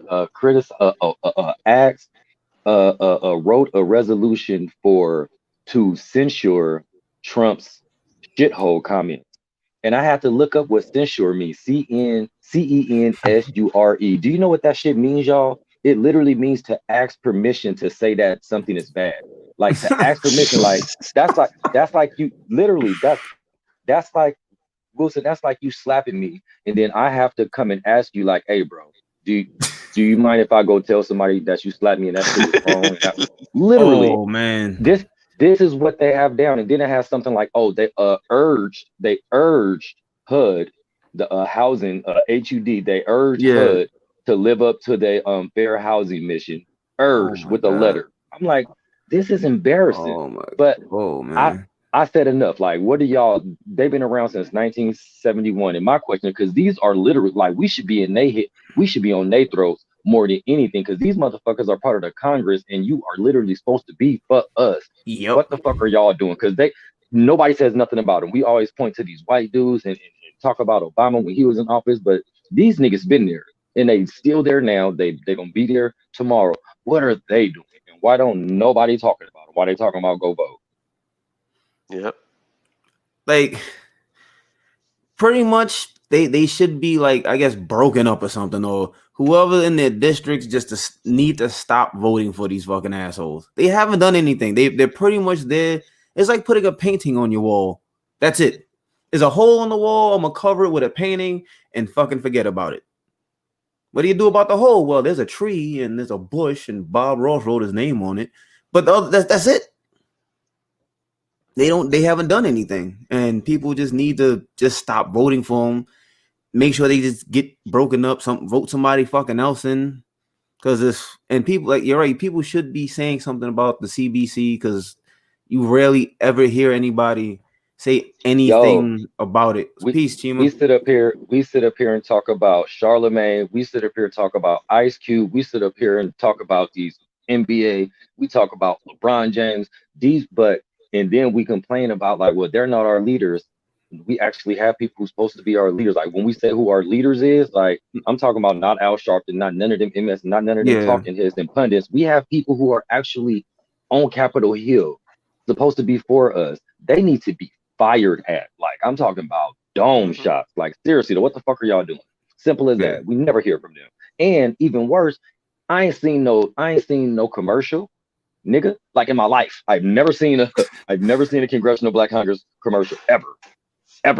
I seen it's crazy because I seen recently too. I seen a whack ass like Facebook ad, and I clicked on it, and the first thing that it said is, we're here to ensure that all people have, and I just stopped reading. The fuck you mean all people? What are you talking about? You the black? Ugh. Let me stop. Yeah, I'm like going all that was the reason. Like, I love the concept of what Killer Mike came up with the online banking thing, but once I heard it was, for blacks and Latinx, I'm like, what the fuck, man? I'm just tired. What can we do anything for ourselves? Nope. Yeah. Anything? Because these people ain't giving a fuck about us. If the Latinx community comes up with any type of institution, do you think they're going, well, let's include black folks in it? Nobody ever does. Ever. But At we all. always thinking about other people and including them in whatever we going through, man. That's why I'm saying that line. What was it? I forget which commandment, but that was. What about the hit it and quit it? Yeah. We definitely need to learn that, man. Hit it and quit it. Like, don't fall in love with these goddamn coalitions and alliances. What they do is go off of our backs, and what they know and what everybody knows, including black people, except we don't want to accept it, is that we always the burden bearers. We always the healers of the universe. We always talking about love and light and peace and blessings. Shut the fuck up. How about we start saying fuck you? Now, I mean, Yeah, one time, that's but where I'm straight at. up, you That's can where I'm never at. I'm talking about, I didn't been in spaces where it's supposed to be for black people and a blue black person to say, well, what about these people? What about them? We got to fix our problems. Everybody problems is getting fixed amongst themselves, and we be the only ones, and they coming right off our coattails and going to the sunlight. Well, Yep. while we still sick, it's just insane. It's insane. We're pretty much like the biblical Jesus bearing the cross and constantly dying for everybody else's sins. But when it comes for who's gonna save us, good luck, nigga. Mm-hmm. Ain't nobody. Nobody's thinking of. And I want to ask y'all, what do y'all feel about this 50 Cent thing? I posted how I felt about it. He a troll. Like, if he just shut the fuck up and just let that show Power run, with the new version that's just milking the fuck out of it, he did nobody will remember him. So he got a troll, so he can stay in the spotlight along with his fucking show. No matter how stupid he sounds, no matter ridiculous he is, he needs attention. But I swear, like, if nobody paid attention to 50, he'd probably just evaporate. And two though, he's he's definitely trolling, but he's being honest. And 50 is just on what 50 is being vocal about how I don't want to give a percentage, but what it looks like a good 97.13.13% of these black celebrities and black wealthy people are they for themselves. As long as they see that, because like I'm not a pocket watcher by any means, but whenever I hear a Ice Cube or a Killer Mike or a David Banner talking all that black shit, and it's like, all right, but then at the end of it, you like selling your merch, you telling people to buy your CDs, you telling people to subscribe to you when you literally have the resources and not just your own pockets. You know people that could help black people yesterday, bro. Fucking yesterday. Shut the fuck up. And you They, tell us to go vote for these people that's gonna keep on kicking our ass while you still bubbling off of people saying, yeah, he's speaking the truth though. He's speaking the truth. I'm about to go buy one of his flags. Man, fuck you, man. Straight up. they're pretty much higher levels of the DVD hustlers. They're higher levels of they're pretty much the conscious community DVD hustler information circuit, fucking debate circuit motherfuckers, just with some more money. That's all that is. And And you know and the thing again, that I don't mind before you go holler. I don't mind that you get your money. Get your money, but fucking do for your people, man. Don't just be talking about that shit. Do for your people too, man. Not just feeling good because you helped out a couple people, because they probably do some great things for certain individuals, right? I don't know what they do, but I'm talking about get it together, man. Come together. Straight the fuck up. It's just crazy. Go ahead, holler. Yeah, what I was going to say is that one of the reasons why I stay away from the news, because most of the time, if I get my information, is online, and I go to certain forums and whatever, or certain print, not print, but online magazines and online news sources that I find are credible. I usually get it from that, and I try to get it from basically independent sources, not people that's on a team. Because like you got certain news sources that's team Democrat and certain news sources that's team Republican. So the only way you're going to get the truth is really by looking at both of those and looking at the middle, the people that's independent, and you can kind of figure out what's going on. But one of the things that bothers me and what pisses me off is, why do we need news outlets in this country? What's the fucking purpose of having a news outlet if you motherfuckers ain't going to inform people and tell them what the truth is? Why do we need you? Because for True. once, I've never heard some broadcaster or newscaster, when they have these politicians and these right-wing idiots online, just simply ask them this question. Donald Trump always talks about make America great again. What period is he referring to? That's Most of them will say that he's referring to the golden age of capitalism, which is between 1950 to about 1970 something. Why doesn't any of those broadcasters ask them, what was the marginal tax rate during that period? I've never heard one of them. They sit there and allow these people to just misinform the public, and they never call them on it. 50 Cent is crying about some 62% marginal tax rate. Do you know what the marginal tax rate was during that period? 91 fucking percent. And what Yep. they don't tell people is nobody's actually Right. paying 91% because once you factor in the itemized deduction, standard and itemized deduction, once you factor in all the tax loopholes that you rich people have, then it gets reduced down to the effective tax rate. Yep. Why doesn't anybody tell people that? They just allow, 91%. And then everybody loses their goddamn mind without them explaining the context of what that means. It's a marginal tax rate, you idiots. That's not what you're actually paying. Because once they get all the deductions and all of the loopholes and all of the shit, you're going to, as a rich person and as a businessman, you're going to be paying much less than that. Yep. And when they reduce the marginal tax rate, when George Bush Sr. and the rest of them got into office, wealth and income inequality exploded. Which you never hear about on mainstream media. No, at you're not all. going to hear anything about that. Why is people are bragging that Jeff Bezos might be the first trillionaire. That's something to brag about? That's fucking horrible. That a man can be a trillionaire and his workers got to piss out into a cup because they don't have brakes? Or get sent in the ambulance because they don't want to put an AC in the facility, so you just pass out right the fuck where you're standing. If the CEO of a company is worth $1 trillion, everybody that works for that company better be a fucking millionaire. I don't care if they sweeping up shit. If you're a part of that company and your CEO is worth $1 trillion, and everybody in that company should be a millionaire. Yep. You should be paid in full by being a employee of $1 trillion company. There's companies that I keep mentioning this company. I keep forgetting the name of the company, but it was like a hedge fund company. Not even nowhere in the vicinity as much money as Amazon is making. And every year, their employees, as a bonus, would get $100,000. Could you imagine if you work for a company and you get $100,000 bonus at the end of the year? Shit. If you said something about my company, we'd be fighting in the streets. Like, you better not say shit about my company. My company, $100,000. That means that every year you can buy a house. Yep. Just off their bonus, you can hook yourself up and become an entrepreneur.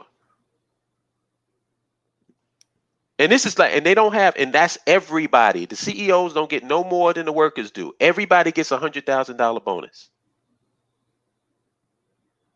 Shit, most people wouldn't even go off to be entrepreneurs. They'd just be comfortable right there. Exactly. Exactly. You got a company that's paying you $100,000 bonus at the end of the year. Where you going? Yeah. You ain't going nowhere. You're gonna do your bid and retire. That's about it. You're gonna do a bid and retire. Yet this motherfucker has a company that's potentially going to be worth $1 trillion, and he can't even give his people a living wage. And we're bragging about that. Like I said, man, the writing is on the wall for this place. Writing is on the wall for this place. And people got to start making decisions about what they want to do in the future, because this is not the place to be. I wish we had stayed in Rwanda a little bit longer so we could have got stuck there. And I wouldn't even had to been in America. I would have been stuck in Rwanda during the pandemic. They handled it better than here. They supposedly a third world, and they handled it better than America. Yep. Like, even my coworker, I was like, "Oh man, you get a passport," because they always complaining and bitching, and like, "Fuck Biden, fuck Trump, I hate all these." Mom, like, bro, just get a passport. There's a whole world to see. Fuck out of here. Just get the fuck out of here. You don't got to stay here. I was Get just a passport. I got a homegirl in South Africa, man. I think unless we all come up with somewhere to go together next year, like once it's able, they're not open yet though, and I ain't got the funds yet. But I'm gonna save us specifically to go and visit South Africa just to get to the continent. If I go by myself, I ain't gonna go somewhere where where I don't know anybody. So Yeah. I'm gonna go and go to Durban, man. I didn't see how they live and everything, and like I said, I know somebody. I'm gonna go there for like a week next year, like as soon as possible. Like, I yeah, suggest I going. got I to go. mean, South Africa is another spot that I want to go to. Of course, I always suggest Rwanda because I just think it's a nice transition for African Americans. But anywhere, just get out of this country, get a passport, Exactly. go somewhere where you can get to know what normal people are like. Because this shit is not normal here. Nope. This is not normal. They did not have to tell the people of Japan, they didn't have to mandate them and give them a government mandate to wear masks. They wore masks because they're intelligent. And they're not total selfish dickheads either. Right. That's the reason. And I told people the reason why Republicans don't like wearing masks is because what they fail to tell you is the mask is not for you. The mask is for other people. Mm-hmm. And Republicans don't have empathy. So there's no reason. There's a real good reason why they don't like wearing masks because it has to do with helping other people. Yep. You don't want other people to catch what you might possibly have, you fucking idiot. But But my they don't care about freedoms. other people. They don't care about other people. It's all about them until something happens to them. Then it becomes a problem for everybody. Yep. Well, that's exactly why like 70-something% of Republicans now support like a form of Medicare for all because they're getting fucked by their Right. own system that they thought Right. was just gonna fuck everybody else. Same thing with the police. Bunch of motherfuckers hate, but like I see a bunch of Confederate flag waving motherfuckers in PA, but when you talk to them, yeah, I fucking hate the police. Because now they've been so bad that they're leaking over to you and starting to fuck with you. Yep.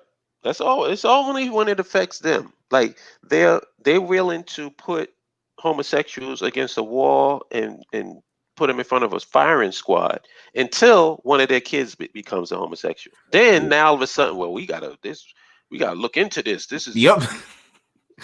it's all about them.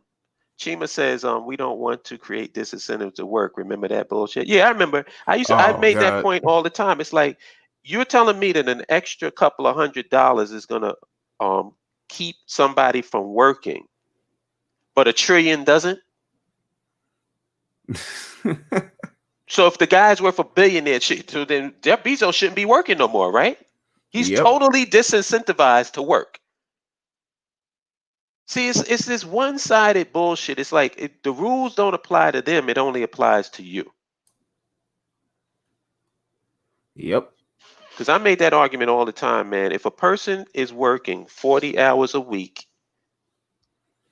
5 days a week, Monday through Friday, that person is a productive member of society. Why? They're working.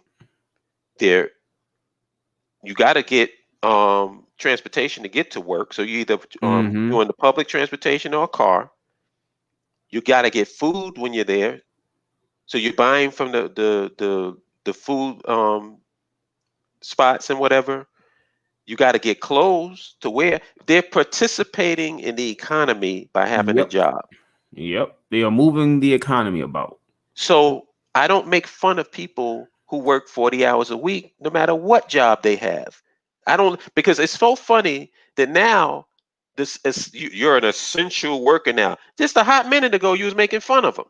Yep. Oh, you If you just a worked at burger flipper. McDonald's, oh, you're a burger flipper. Oh, you deliver packages. Da da da da da. You was making fun of these people. Now all of a sudden they're essential workers. They were always essential workers. Mm-hmm. But that's the thing. It's like everybody wants it's this classism. Everybody wants to pretend that they're better than the next person. And Yep. that scratches all over the spectrum, not just in terms of wealth and finance, in terms of ideology too. Yep. Like everybody wants to pretend like they're better than the next person because it makes them feel better if they got somebody to look down on. And I have an exact opposite philosophy when it comes to that. First people that when I go to a job, you know who I get very friendly with? Sanitation workers and security. Yep. Because if anything happens, they're gonna let me know. Mm-hmm. Hey, don't If go they in the hear if bathroom. they hear a conversation or whatever, they're gonna let me know. Oh, yo, so look out for this. Da da da da. I always know everything that's going on in the company.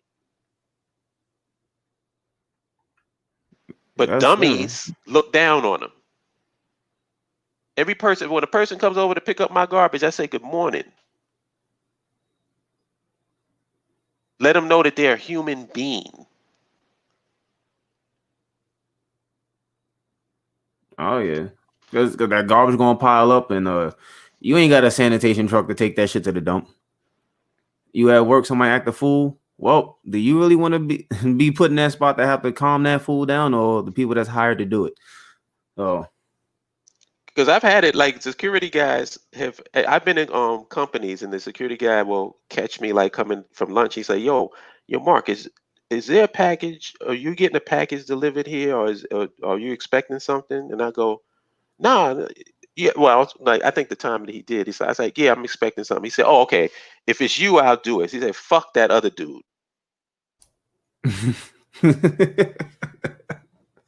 He ain't getting shit." And that's how it is. It's like you treat people right, and people will treat you right. Yep. You know, that's my advice. If you inside of a corporation or a company, if you're a black person, get to know the security people, get to know the sanitation people, get to know the people who are essential workers. Because those are more important than knowing the CEO. Yeah. CEO don't know shit about what's going on in his company. Nope. That's my advice to you. Take that with a grain of salt.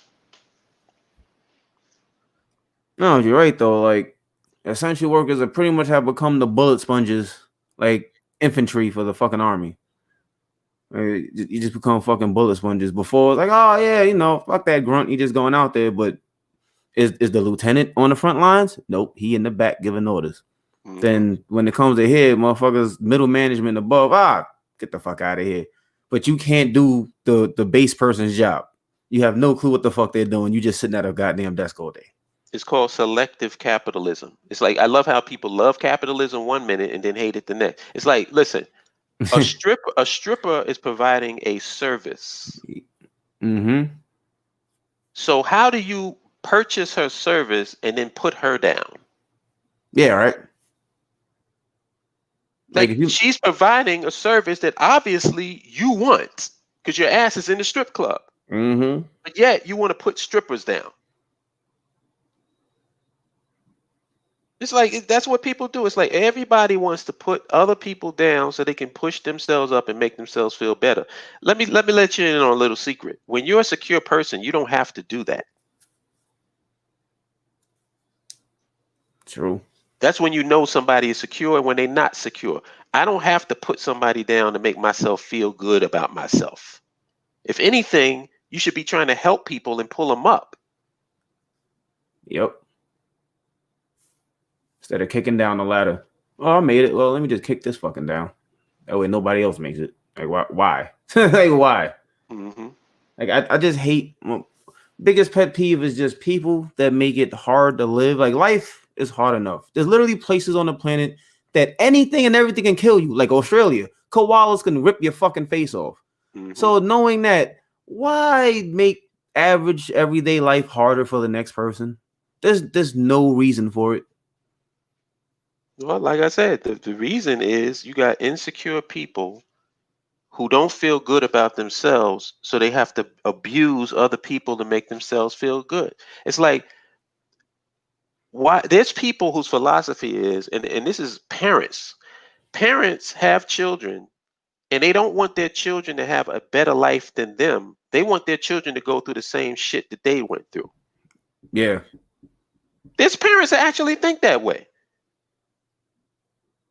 Why the fuck would you want to have your kid go through what you went through? Don't you want your kid's life to be better? Yeah. But see, that's that selfish shit. You feel like, well, if he didn't suffer, then I had to suffer, and that's not fair. It's perfectly fair, you moron. Or like how people, oh, well, how dare you want to wipe away student debt? I had to pay for it when Exactly. and the people that saying this, they pay like $5,000 a year to go to Exactly. school. Like, come on. Exactly. They don't like why other people not pay when I had to pay. That's the dumbest shit I've ever heard in my life. But you got the motherfuckers well against like Chima said, socialism or like Medicare, for example. Why should I pay for somebody else's hospital? But I'm like, you realize this is how insurance works, right? Right? Everybody pays insurance. So Hmm. every time you pay your premium, you paying for somebody else. If they got into an accident or whatever, you're essentially paying for somebody else's fucking, Yeah, we care. all buy into it so we can all benefit from it. That's how Yeah. that's it, the very definition of insurance. So is insurance socialism? Don't say that too loud. The motherfuckers' heads will explode. Socialism. That's But Marxism. see, the reason why they get away with it is because we don't really have news. We don't have reporters. We don't have people that will take these people to task when they say bullshit. Like when Nope. Donald Trump says socialized medicine in a fucking debate, the reporter should whoa, whoa, whoa, whoa, Mr. President, what that is 100% wrong. Yep. But does that happen? No, they just let it fly because all the reporters there is to have a nice hairdo and some good makeup. Yep. They're not there to take these people to task. So you allow people to just say falsehoods in a debate in front of the nation, and you don't say a goddamn thing about it. Nope. Socialized medicine. That is oh my god. Every time I hear that, it just drives me crazy. We hate socialized medicine, but look at the VA. Like, Yeah, look at Social Security. Look at Medicare. yeah. All of these social are those all socialized too? Well, the worst And part yeah, about they that are. though, the whole worst part about the socialized medicine thing is, and what? Like, how is that a bad thing, even if it was that way? Like, how is Well, it they bad to take care of your people? That like, yeah, just and it's ridiculous. going on right now. Medicare is right now. Yep. So the argument is stupid. It makes no sense because there's nobody sitting there. The only person that's going to say anything about it is the candidate, and most of them is too punk to do it, like Bernie Sanders. Yep. He'll just sit there and just, allow this shit to be said and not take the person to task. I'll be like, Joe, why don't you shut the fuck up? Shut up. Because you're getting a check. Yep. You don't have no ideological problem with the concept of a single payer healthcare system. This healthcare industry is paying you, and that's the reason why you don't want to say anything. Friend. Pretty much. Or like when they was at the debate, and every time Joe Biden said some bullshit, Bernie's retort was, "Come on, Joe. Come on. Come on, Yeah. Joe." Like, oh, that's getting him, Bernie. That's really sticking it to him in a fucking debate. Yeah, not correcting him and letting the record be straight in front of the goddamn world. Yeah. Come on, Joe. Come on, Joe. And it drives me crazy. I can't. Because there was one time I believe it was Whoopi Goldberg, and she was on The View, and she was mad because Bernie Sanders said something nice about Fidel Castro, Oh God. totally ignoring that Obama said the same exact thing that Bernie Sanders said. But when Mm-hmm. Obama said it, she didn't have a problem with it. Yep. She was praising that shit. Bernie Sanders says it, now all of a sudden she's outraged. And so somebody on the panel asked her, well, didn't Obama say the same thing that Bernie Sanders said? And do you know what her answer was? And I swear, had I been in the audience, I would have leapt on the stage. She said, well, the American people don't understand nuance. Oh my God. And I said, what? So wait a minute. So you know that if they're saying the same thing and you sitting here pretending as if you're offended. And if they don't nuance or they don't know nuance and you have a microphone, what should you be doing? Oh, I can't believe. Oh shit. I I'm was sitting there, glad. I'm like, I can't believe this. And she said it, and nobody made the connection that I made that you're intentionally Yep. deceiving people. Yep. Somebody should have smacked that bitch with a mirror. Just smacked her. Not even held her. Just smacked her with the mirror. They don't understand nuance. Well, Nuance. bitches, you got the microphone, so if you understand nuance, explain it to them. And That's what you should be doing. The View. I fucking hate the View. It's fucking bull. Like, Yeah. why is But anybody the going there view for correct? represents the average mentality of the average soccer mom in America. True. Uninformed and emotional. Very That's what true. they do. They appeal to the emotions instead of informing people and letting them know exactly what's going on. Is it that difficult to explain the difference between a marginal tax rate and effective tax rate?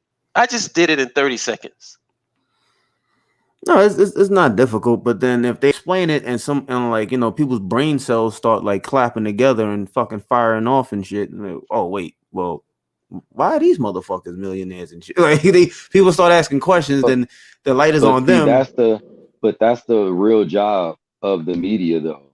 Yep. Because if like the average person was privy and really understood what was going on, then America would have an uprising.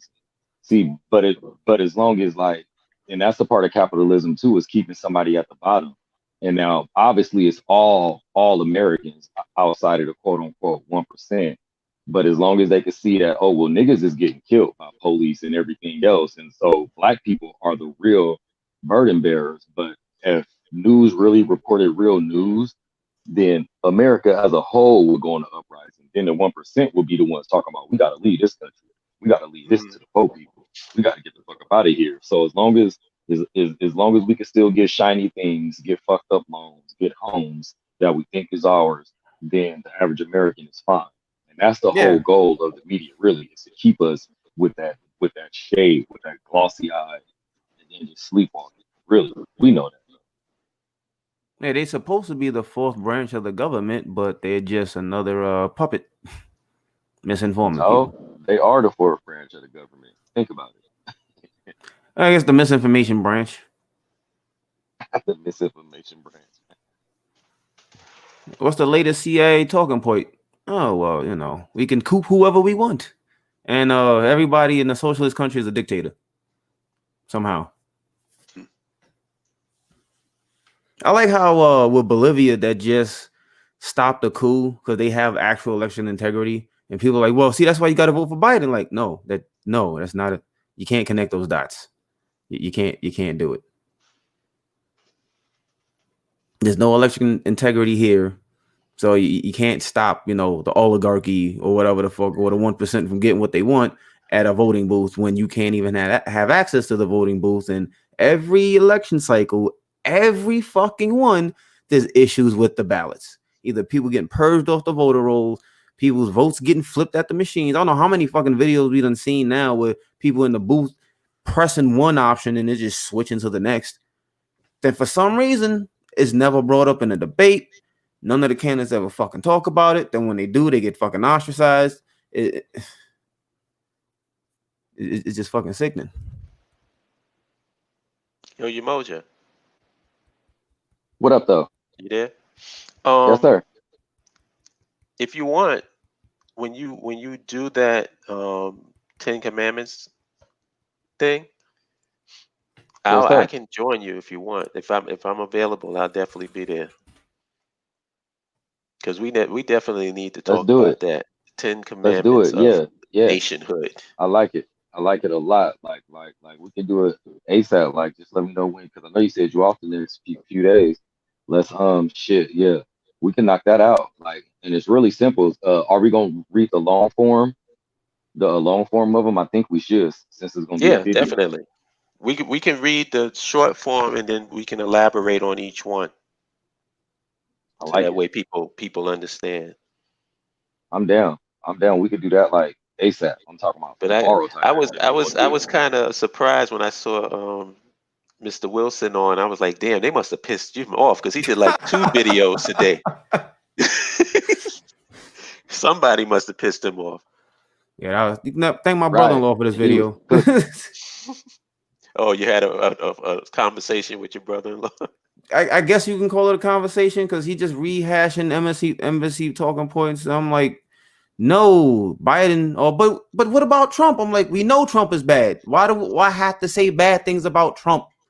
For like, what's the point when we're talking about Biden? But you said all the stuff about Biden because it's fucking It's so true. It's childish, facts. man. It's so childish. It's like, first of all, they make points that they really don't have to make. It's like, we already know that there's two Yep. candidates. We know this. That's not what our issue is. Our issue is, how come you guys didn't push these guys that you want us to vote for to pass policies that would actually benefit us? Nobody would be fighting about the less of two evils if Joe Biden was pushing for a single payer healthcare system. Because they don't care about policies. Nobody cares. Like, I think I like the podcast. Like, nobody cares about policies. About my team, my team, my team. People are upset with Trump because he's masked off about the shit that's already been going on. He says mean things. So look at this shit. Look at the fucking policies that's happening, and look at the Democrats ineffective for any fucking thing. But Trump is mean, and he said things about Mexicans and kids at the border. Yeah, we know he said these things, but what the fuck are you gonna do about it other than go? We gotta vote for the other guy that's also bad. Gotta Yeah, it's vote for. like, you're not voting, you're not telling people to vote for something that benefits them politically. Nope. You're not telling them that. What you're telling them is, Orange man bad, we got to get him out of office. Vote this guy in. He ain't gonna give you shit, but at least he's different than Orange man. Yeah, he doesn't say mean things on Twitter. He doesn't tweet meanly. That is not a winning formula. No. And what people don't think about is, think about all the people, because Bernie Sanders was getting a lot. He was making more money through donations than Joe Biden and anybody was. Yes. He had Think more about money than DNC. Think about all of those people that donated their small donations to Bernie Sanders. How do those people feel right now? I know they want refunds, because I fucking would. And you're gonna go out there and energize him? Bernie Sanders ain't getting no huge crowds. Nope. Because it wasn't about Bernie Sanders for them. It was about the policy positions. They felt he was pushing policy positions that would benefit them. So that's why they supported him. So once you're not pushing the policies, why are you requesting their support? Yep. It's that simple. And So they don't. Yeah. Go ahead. People don't realize, like, that's what, 92 to 100 million people that don't vote. And every fucking election, every 4 years, the number just gets bigger. Yep. Gets bigger. Because they keep getting their heart broken. They keep putting their faith in these people who don't give a shit about them. Ultimately, you can't have, like I said, you can't have comfortable people crafting policy for uncomfortable people. It never works out. Nope. Because at the end of the day, they can afford incrementalism because they're taken care of. Yep. Their health care is fine. It's funny. My representative has health care that I don't have. Yeah. Isn't that crazy? Oh, Trump caught COVID and Trump is fine now, where the average person catches COVID. Well, that's probably a motherfucking death sentence, whether you survive or not. Yeah. Either you die from the COVID or you die from looking at the goddamn bill. Yeah. But he's good. He's straight.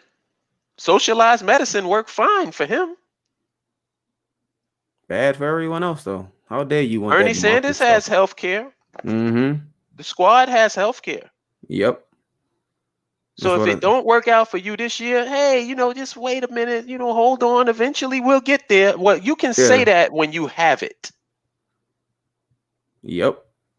Oh, you're homeless? Oh, we'll try and put that on a ballot sometime next year. Hold on, though. Pragmatism. I want you to tell me, if Joe Biden is against a policy with an 80% approval rate, Joe Biden doesn't have to defend that? Let Joe Biden say in a debate, I'm against the will of the people. Just say it. Make him say it. That should be your point in the debate. Yep. Bernie Sanders' point should have been in that debate. Make Joe Biden tell you that he's against what the public wants. And let's see if he wins. Let's see how electable he is once he does that. But see, that's when you're trying to win the game. Bernie Sanders is slap boxing. Yeah, pretty much. Come on, Joe. Come on, Joe. Yeah, he's slap boxing with his friend. He ain't trying to win. Come on, Joe. So sit down, shut the fuck up. I don't want to hear your analysis on anything because I already know what your analysis is. Vote for Biden because Orange Man bad. That's it. That's all. That's the only thing the Dems have to run on. Well, The as most Nancy, dangerous president in the history of this, and but same old stump speech bullshit. but no actual like effort or like no actual evidence that he's the most dangerous. None. He's too incompetent to start a new war. Like everybody's like, oh, he's gonna start World War III. This motherfucker palling around with North Korea, who everybody was fucking scared of. All the dictatorship they gonna do. You know what's funny? This is the funny thing about it. Trump is so easy to manipulate. Mm-hmm. He's so easy because he has an ego. He's a narcissist. Why do you think Kim Kardashian has gotten I don't know how many people out of jail? Yeah. Yep. Because she's a celebrity. And she knows that he loves being around celebrities, so she plays to that. Mm-hmm. And by her doing that, she's been able to get people who were unjustly put in prison out. That's why I don't have shit to say about Kim Kardashian. She did what the CBC should have been doing. Right. I don't have shit to say about her because she's using her position to do something good. I wish more people would do that shit. That's why I'm not saying shit about Ice Cube. Ice Oh Cube is God, sincere. the fucking Ice Cube thing. This shit, like, I don't understand. It's just hypocrisy to the nth degree. You got fucking Cardi B. You got all these celebrities tap dancing for the Democrats, and nobody has an issue. Ice Cube go, I want a contract for Black America. Oh wait, I will say this. Let me defend Cardi B. Who has been the only person to push back on Joe Biden about single payer healthcare? I guess Cardi B haven't Cardi really B. kept up with. Isn't that Oh man. now you talk about some sad shit? Oh yeah. Not one political pundit, nobody that's had an interview with this guy has pushed him on a single payer healthcare, but a fucking rapper does it? Yeah. Yeah. And I saw the interview. In the interview with her, she was actually pushing him on single payer healthcare. They didn't call her a Russian agent. She's not part of the Kremlin. No, she's a celebrity, so you know. Oh yeah. But like the Ice Cube, like it's whatever with that contract shit. Neither party give a fuck. But they upset. Oh, he's a Trump supporter because he spoke with one of Trump's representatives that contacted him when the DNC told him we'll handle that after the election. Then when it got out that the DNC said it and it was becoming a problem, all of a sudden now, oh, here's a 22-page bullshit that's no guarantee for Black people. Why are you going to Roland Martin? Whoa, the Trump, and did you know Trump did this and Trump did? Motherfucker, shut the fuck up. This is why it's important you got to understand that you are not your ideology. A lot of times what you have to do is you got to look at the spirit that the person is coming in. And I'll give you an example of that. At my job, the coolest cat at that job was a right winger. Me and him politically were not on the same page, but he was one of the nicest guys. Me and him used to talk all the time. And even if we talked about politics, it didn't get contentious. You know what I mean? But he was just a cool dude. And that's the way I feel about like Ice Cube. Ice Cube has the right heart. Like I don't like if anybody calls Ice Cube a sellout or a coon, what the fuck is wrong with you? Are you insane? Ice Cube is a coon? Come on. Yeah. Now my problem is who he surrounds himself with. Who he's talking to is the problem. And the fact that he's not in a circle of people that's going to point him in the right direction of where he needs to be. He's not in our circle. I doubt very seriously if he's in a nationhood circle. No, where people are pushing this stuff. So you can't blame him. He only acting off of what he knows. True. But I will say I don't doubt his intentions. I don't doubt that he sincerely wants to help Black people in this country. The problem is he's not around the right people.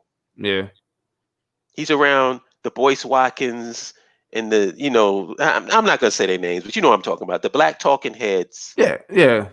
Yeah, The it is. militant integrationists and the Black Power Americans. That's who he's around. Yeah, the But wrong this Bro, whole motherfuckers. this whole and no, concept of a fucking contract with America is just ridiculous on its and you face. and you know, and see, and that's what I have like a hard time with is the people who lead in our people the wrong way, and it's masked as if it's the best thing to do. You know what I'm saying? Like they just talk about just ingratiating deeper into America with no, and I'm like, bro, where's the evidence? I'm gonna tell you, I'm gonna let y'all gonna be the first to hear this one, but what I call it is the Sam Cooke syndrome. The change gonna come. You know what I'm saying? Like it's like, like I know that's funny as fuck and it's meant to be funny, but it's real as fuck. It's like, how long is you gonna keep on trying to beg these people to be nice to you? It's like you dressing up, you putting on your favorite outfit, your best smelling cologne or perfume or oil, whatever, getting your best haircut, getting it braided, shiny. Like nigga, look, I'm beautiful. I promise, I look good. You know what I'm saying? It's like, no, that change is not gonna come. It's just not gonna come, and these people keep on pushing it, and our people love it. It's crazy how much we love it. We love that a change gonna come, shit, man. And it's like, stop it. It gets on my nerves. And these same people at the end of their speech say, yeah, and then I'm doing another master study. It's the deal for 13.99. Go to this, and it's like, stop it, man. It's really hard not to go in on them, but then it just looks like, oh, you just banging on black people, just black on black stuff, and it's just a cold. It puts us in a cold position, really though, where we got to listen to these people and just shake our head because it's well-to-do black Americans who think that they're doing the right thing when it's like, no, y'all need to be on these BIO. Let's get the hell away from these people. How about that? It's like, why is that not a good idea to these people? I don't get it. It's a better idea to keep on raising your kids to be scared, to be different, to to kiss the ass and suck the dicks of these white people, as opposed to saying, you know what? I think it might be a better idea if we just like try to develop our own somewhere else. I don't understand. I really, it's just crazy.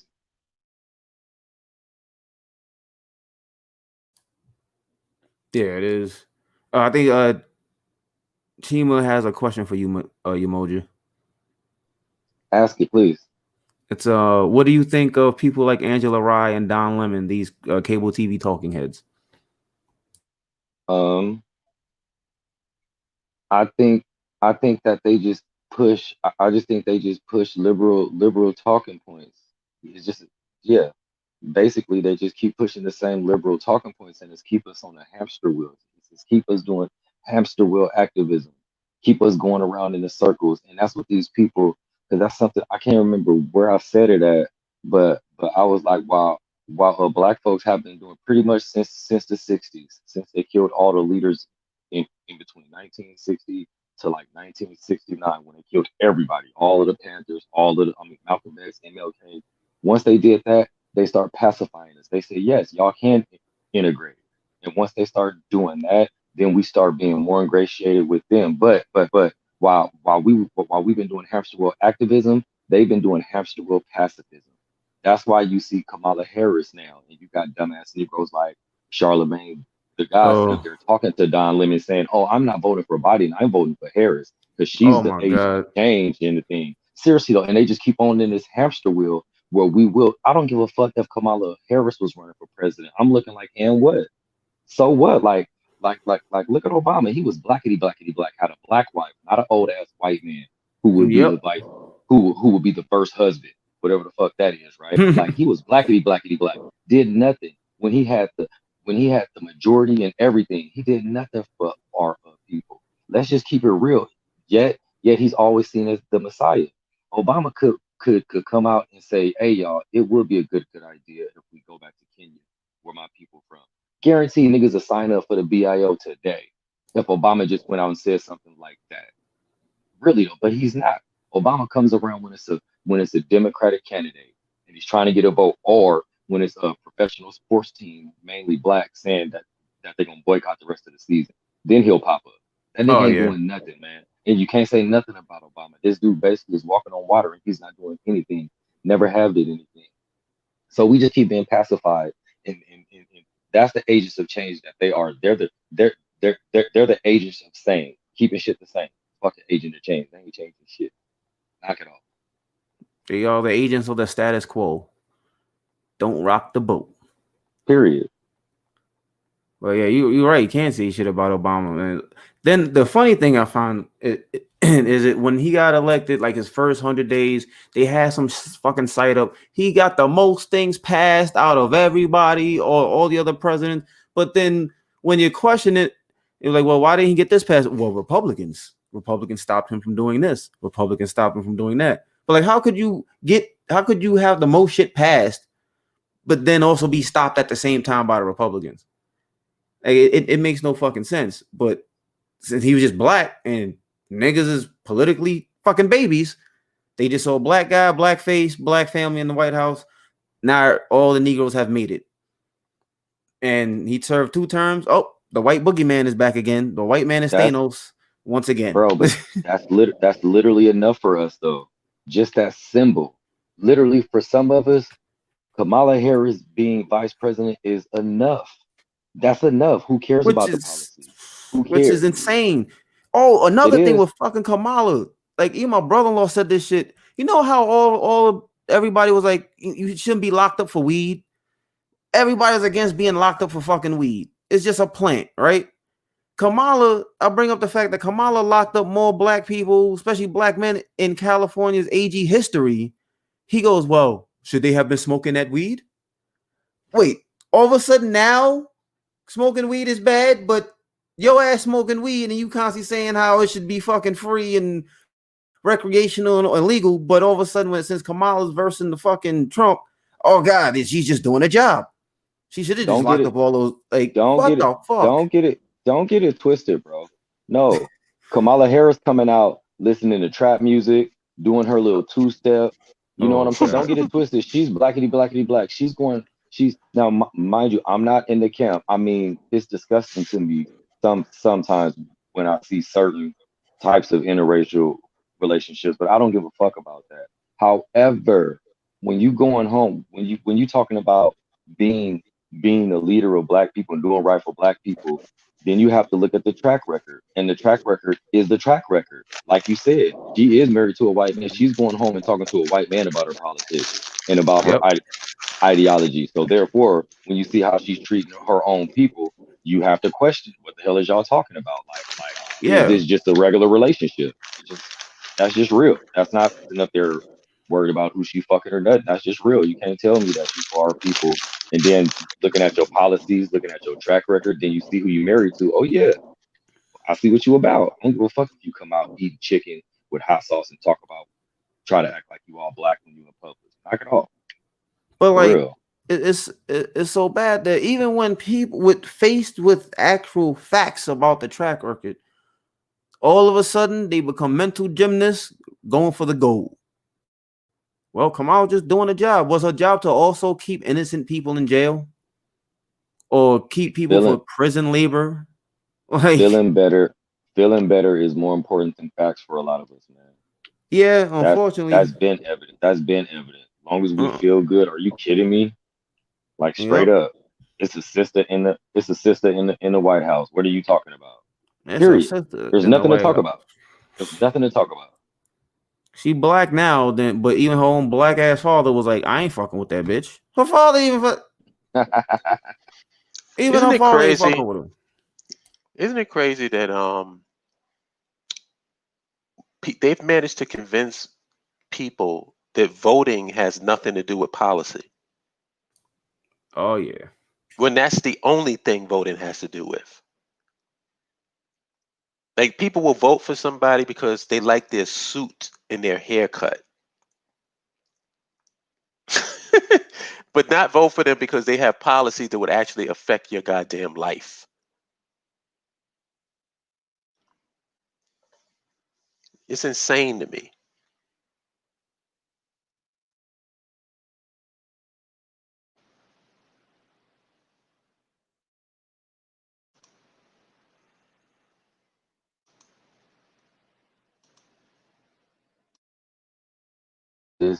I'm gonna tell you what is exciting though, seeing our people, like shout out to the African superstar, shout out to Shona, you know what I'm saying? Seeing our people who actually making that individual transition, even though like I'm way more for us actually coming together and starting our own stuff. But seeing people and being able to talk to y'all and like be a part of their journeys, and that shit do keep me grounded and sane. Because I would, yeah, man, I would be out my fucking mind going through this shit, feeling like I'm just by myself. So that's probably the main upside right now, at least, is having a BIO and having y'all to sit up here and talk this shit and get it out with some people who more than understand, but want to do something about it, like straight up. Cause this shit is crazy.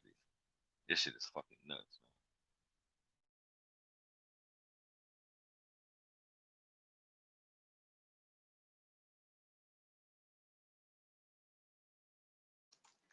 Hello? man. I'm still here. I just Oh, wanted to okay. say that just shout out to BIO, like straight up. And then, hey, man, I got a cold silver lining though. So there's this Moorish brother here. He's a younger cat too. He younger than me. He in his like late 20s, I think, mid 20s, late 20s. But I remember meeting him when I was in a transition from like disengaging with some local organizations because like while I'm all for like doing stuff here, to do it right here, people. But when you're not even doing that right, I can't fuck with you. I just can't like where my mental at now. Like I just don't want to waste my time on it. But I was talking to him and he was on some more stuff and I just spit it to him like, yeah, but look, talking about how it just keeps us separate and how like I just leave it there, right? And so when I posted the post with the BIO shirt, he had hit me up from my story and was like, BIO with a gang of question marks. And I was like, yeah, bro, like that's who I rock with. And he had said something else. And I'm like, we should talk about it sometime. And he was like, yeah. And he had made a different post talking about more something, something, something.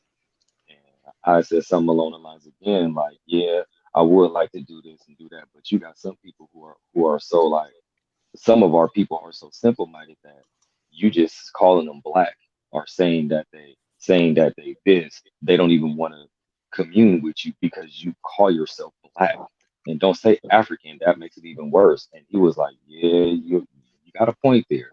And that's just some ridiculous shit. How literally some of these people you can't even say you black or else they don't want to even listen to what you got to say.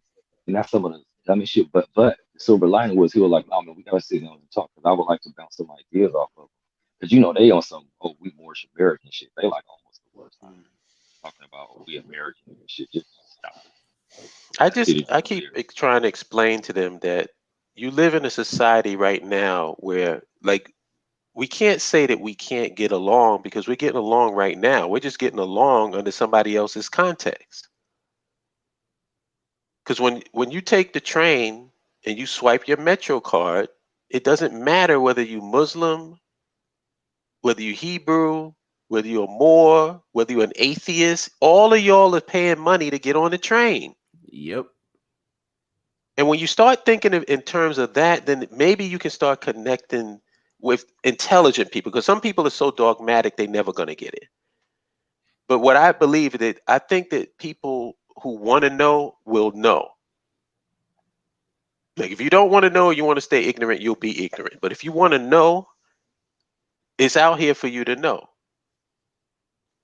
And I really believe that. It's like we have to start talking to people and letting and seeing making these connections for them that they're not necessarily making because we're the only ones who's going to do it. Nobody else is doing it. Yep. Because That's like it. I've explained to people who are not into nationhood and who are not even into cultural conscious stuff, and we've had conversations, just a regular average black person.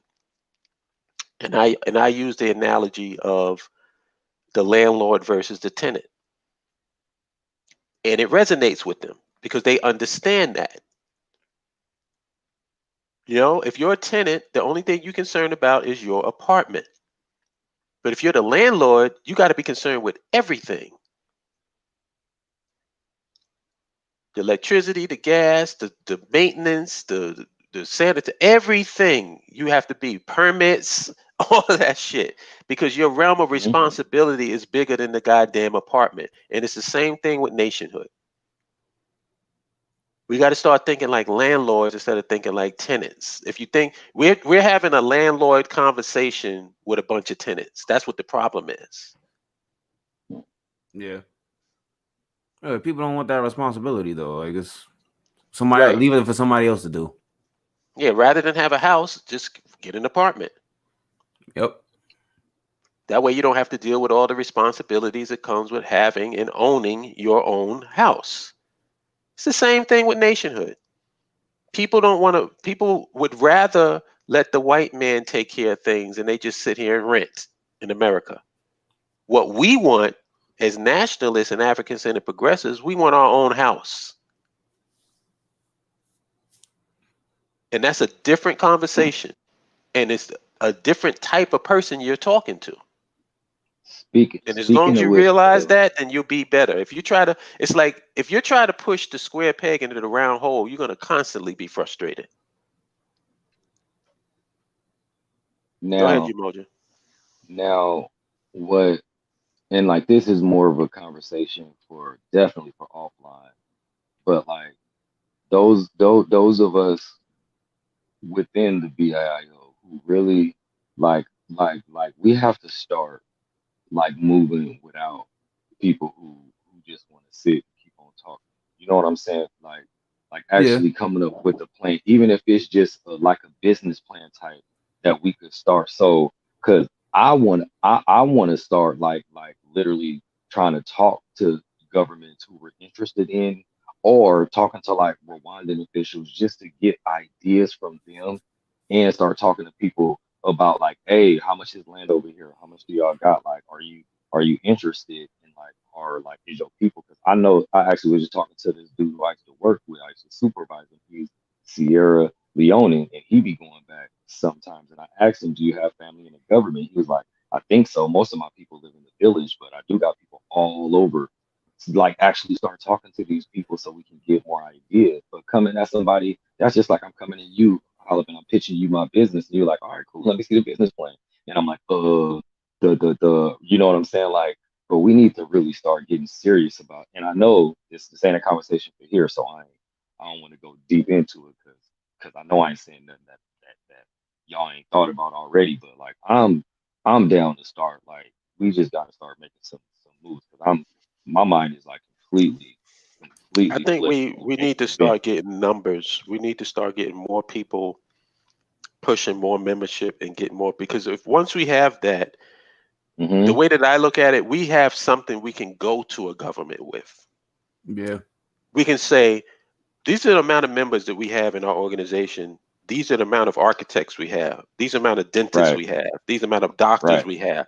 We can make that argument because we have those numbers and we can come to them and say, this is what we're dealing with.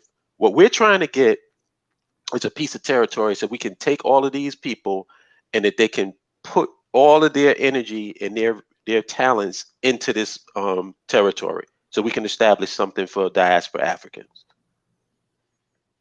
It makes it a lot easier to have that conversation when you have those numbers. I did. I did. So that's why the like my main thing is trying to talk to people of like mind people. And to be honest with you, it's sort of like I believe that if you were to poll 100% of the black people here in America, and you were to ask them the question, how many of y'all think we should have something of our own, a nation of our own? I think that we would be probably polling around the same as Medicare for all. Hmm. That's real optimistic. I really do. I'd like if you were to ask, it depends on how you ask the question. True. True. If you ask black people, should we have something of our own? The majority of us is going to say yes. Now, when you get into details, you might get a little contention. But that's why you have to have people that can see the bigger picture and can make those broad strokes and present the argument the way that it is. Because the argument isn't the details. The argument is the broad strokes. Should we have it? Because for me, arguing about nationhood is sort of like arguing about, let's say, me and you have an argument about the Powerball lottery. And I'm sitting up here having an argument about what I'm going to do with the money that I haven't hit with yet. Yeah. That's a dumb conversation. It's like I'm saying, oh well, see, I was going to do this. Like you ain't got no money, nigga. Yeah. It's the same thing with nationhood. It's like for us to have an argument about nationhood and what we should do and shouldn't do if we get the land. That's like me having an argument about my Powerball winnings, as far as I'm concerned. Ain't nobody cut no check for me. So that's what it is. We gotta see the big picture. And the big picture is, should we have something of our own? Yes or no? And if you put the question that way, you're going to get a high percentage of people who agree with you. Yeah.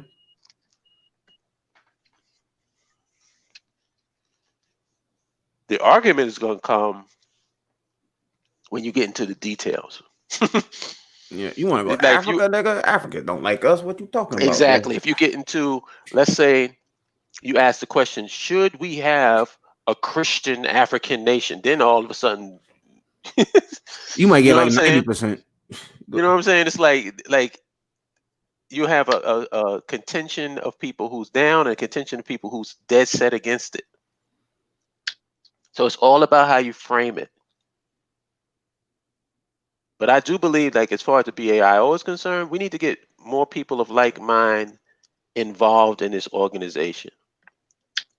I think the commercial is going to help Yeah. because it's real simple, not complicated at all. Real simple. Y'all like the commercial a lot, man. Yeah, those are fire. Sound official as fuck. Yep. Right.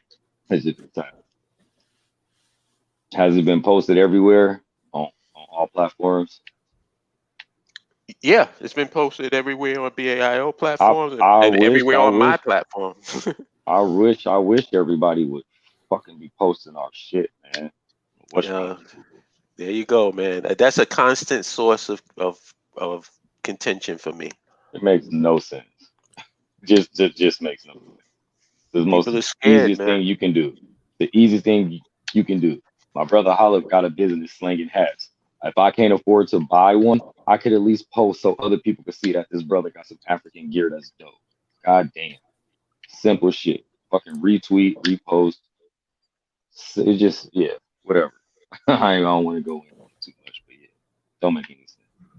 What if we like play the commercial before if we do like a video on YouTube or something, or like if we like do a podcast, just play like the audio of the commercial. That might be able to help too. Well, I'm way ahead of you on that one. Oh, all right. When I do my videos, I'm going to put the commercial at the beginning of my videos. And it's only a minute too. It's like perfect. It's not long. Right. You know what I'm saying? It's like Yeah. it's easy. It's easy money. And if y'all want can you download the file, or do you need me to send you the file? Because I'll send it to anybody who wants it, like the raw file. Yeah, I'll And that take way it. you can use it. Yeah. I think I don't know if I have it already with the video and everything. Oh, you have it because I emailed it to you. Right. Yeah. That's But what I I'll thought. email Yeah. it to Mr. Wilson so he Yeah, can I'll have it, or definitely take anybody that. else that wants it. Because, like I said, my stuff is your stuff. Like, because somebody asked me, "Yo, can I use your phrase?" I'm like, "Man, please. Anything that I say, use." What I'm gonna do? Take you to court? You can't use the term Black Power American. That's already trademarked.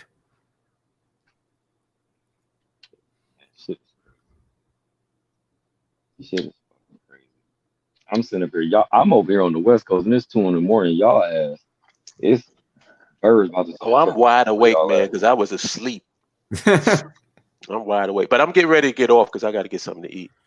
Same. I got work, unfortunately. Yeah, but it was a pleasure, gentlemen. Thank you guys for coming Always, y'all. Absolutely, man. Shit, we seen you on there. We ain't gonna let you ride out there by yourself. Holla was like, man, Holla was just chatting. He was like, hey, I think Black Mr. Wilson on. Fuck it. Let's chop it up. All right, y'all. Y'all have a good night and a good day. I love y'all. Peace with it. Love you too, You bro. too. Peace. Peace. Thank you guys for tuning in. Until next time. Peace.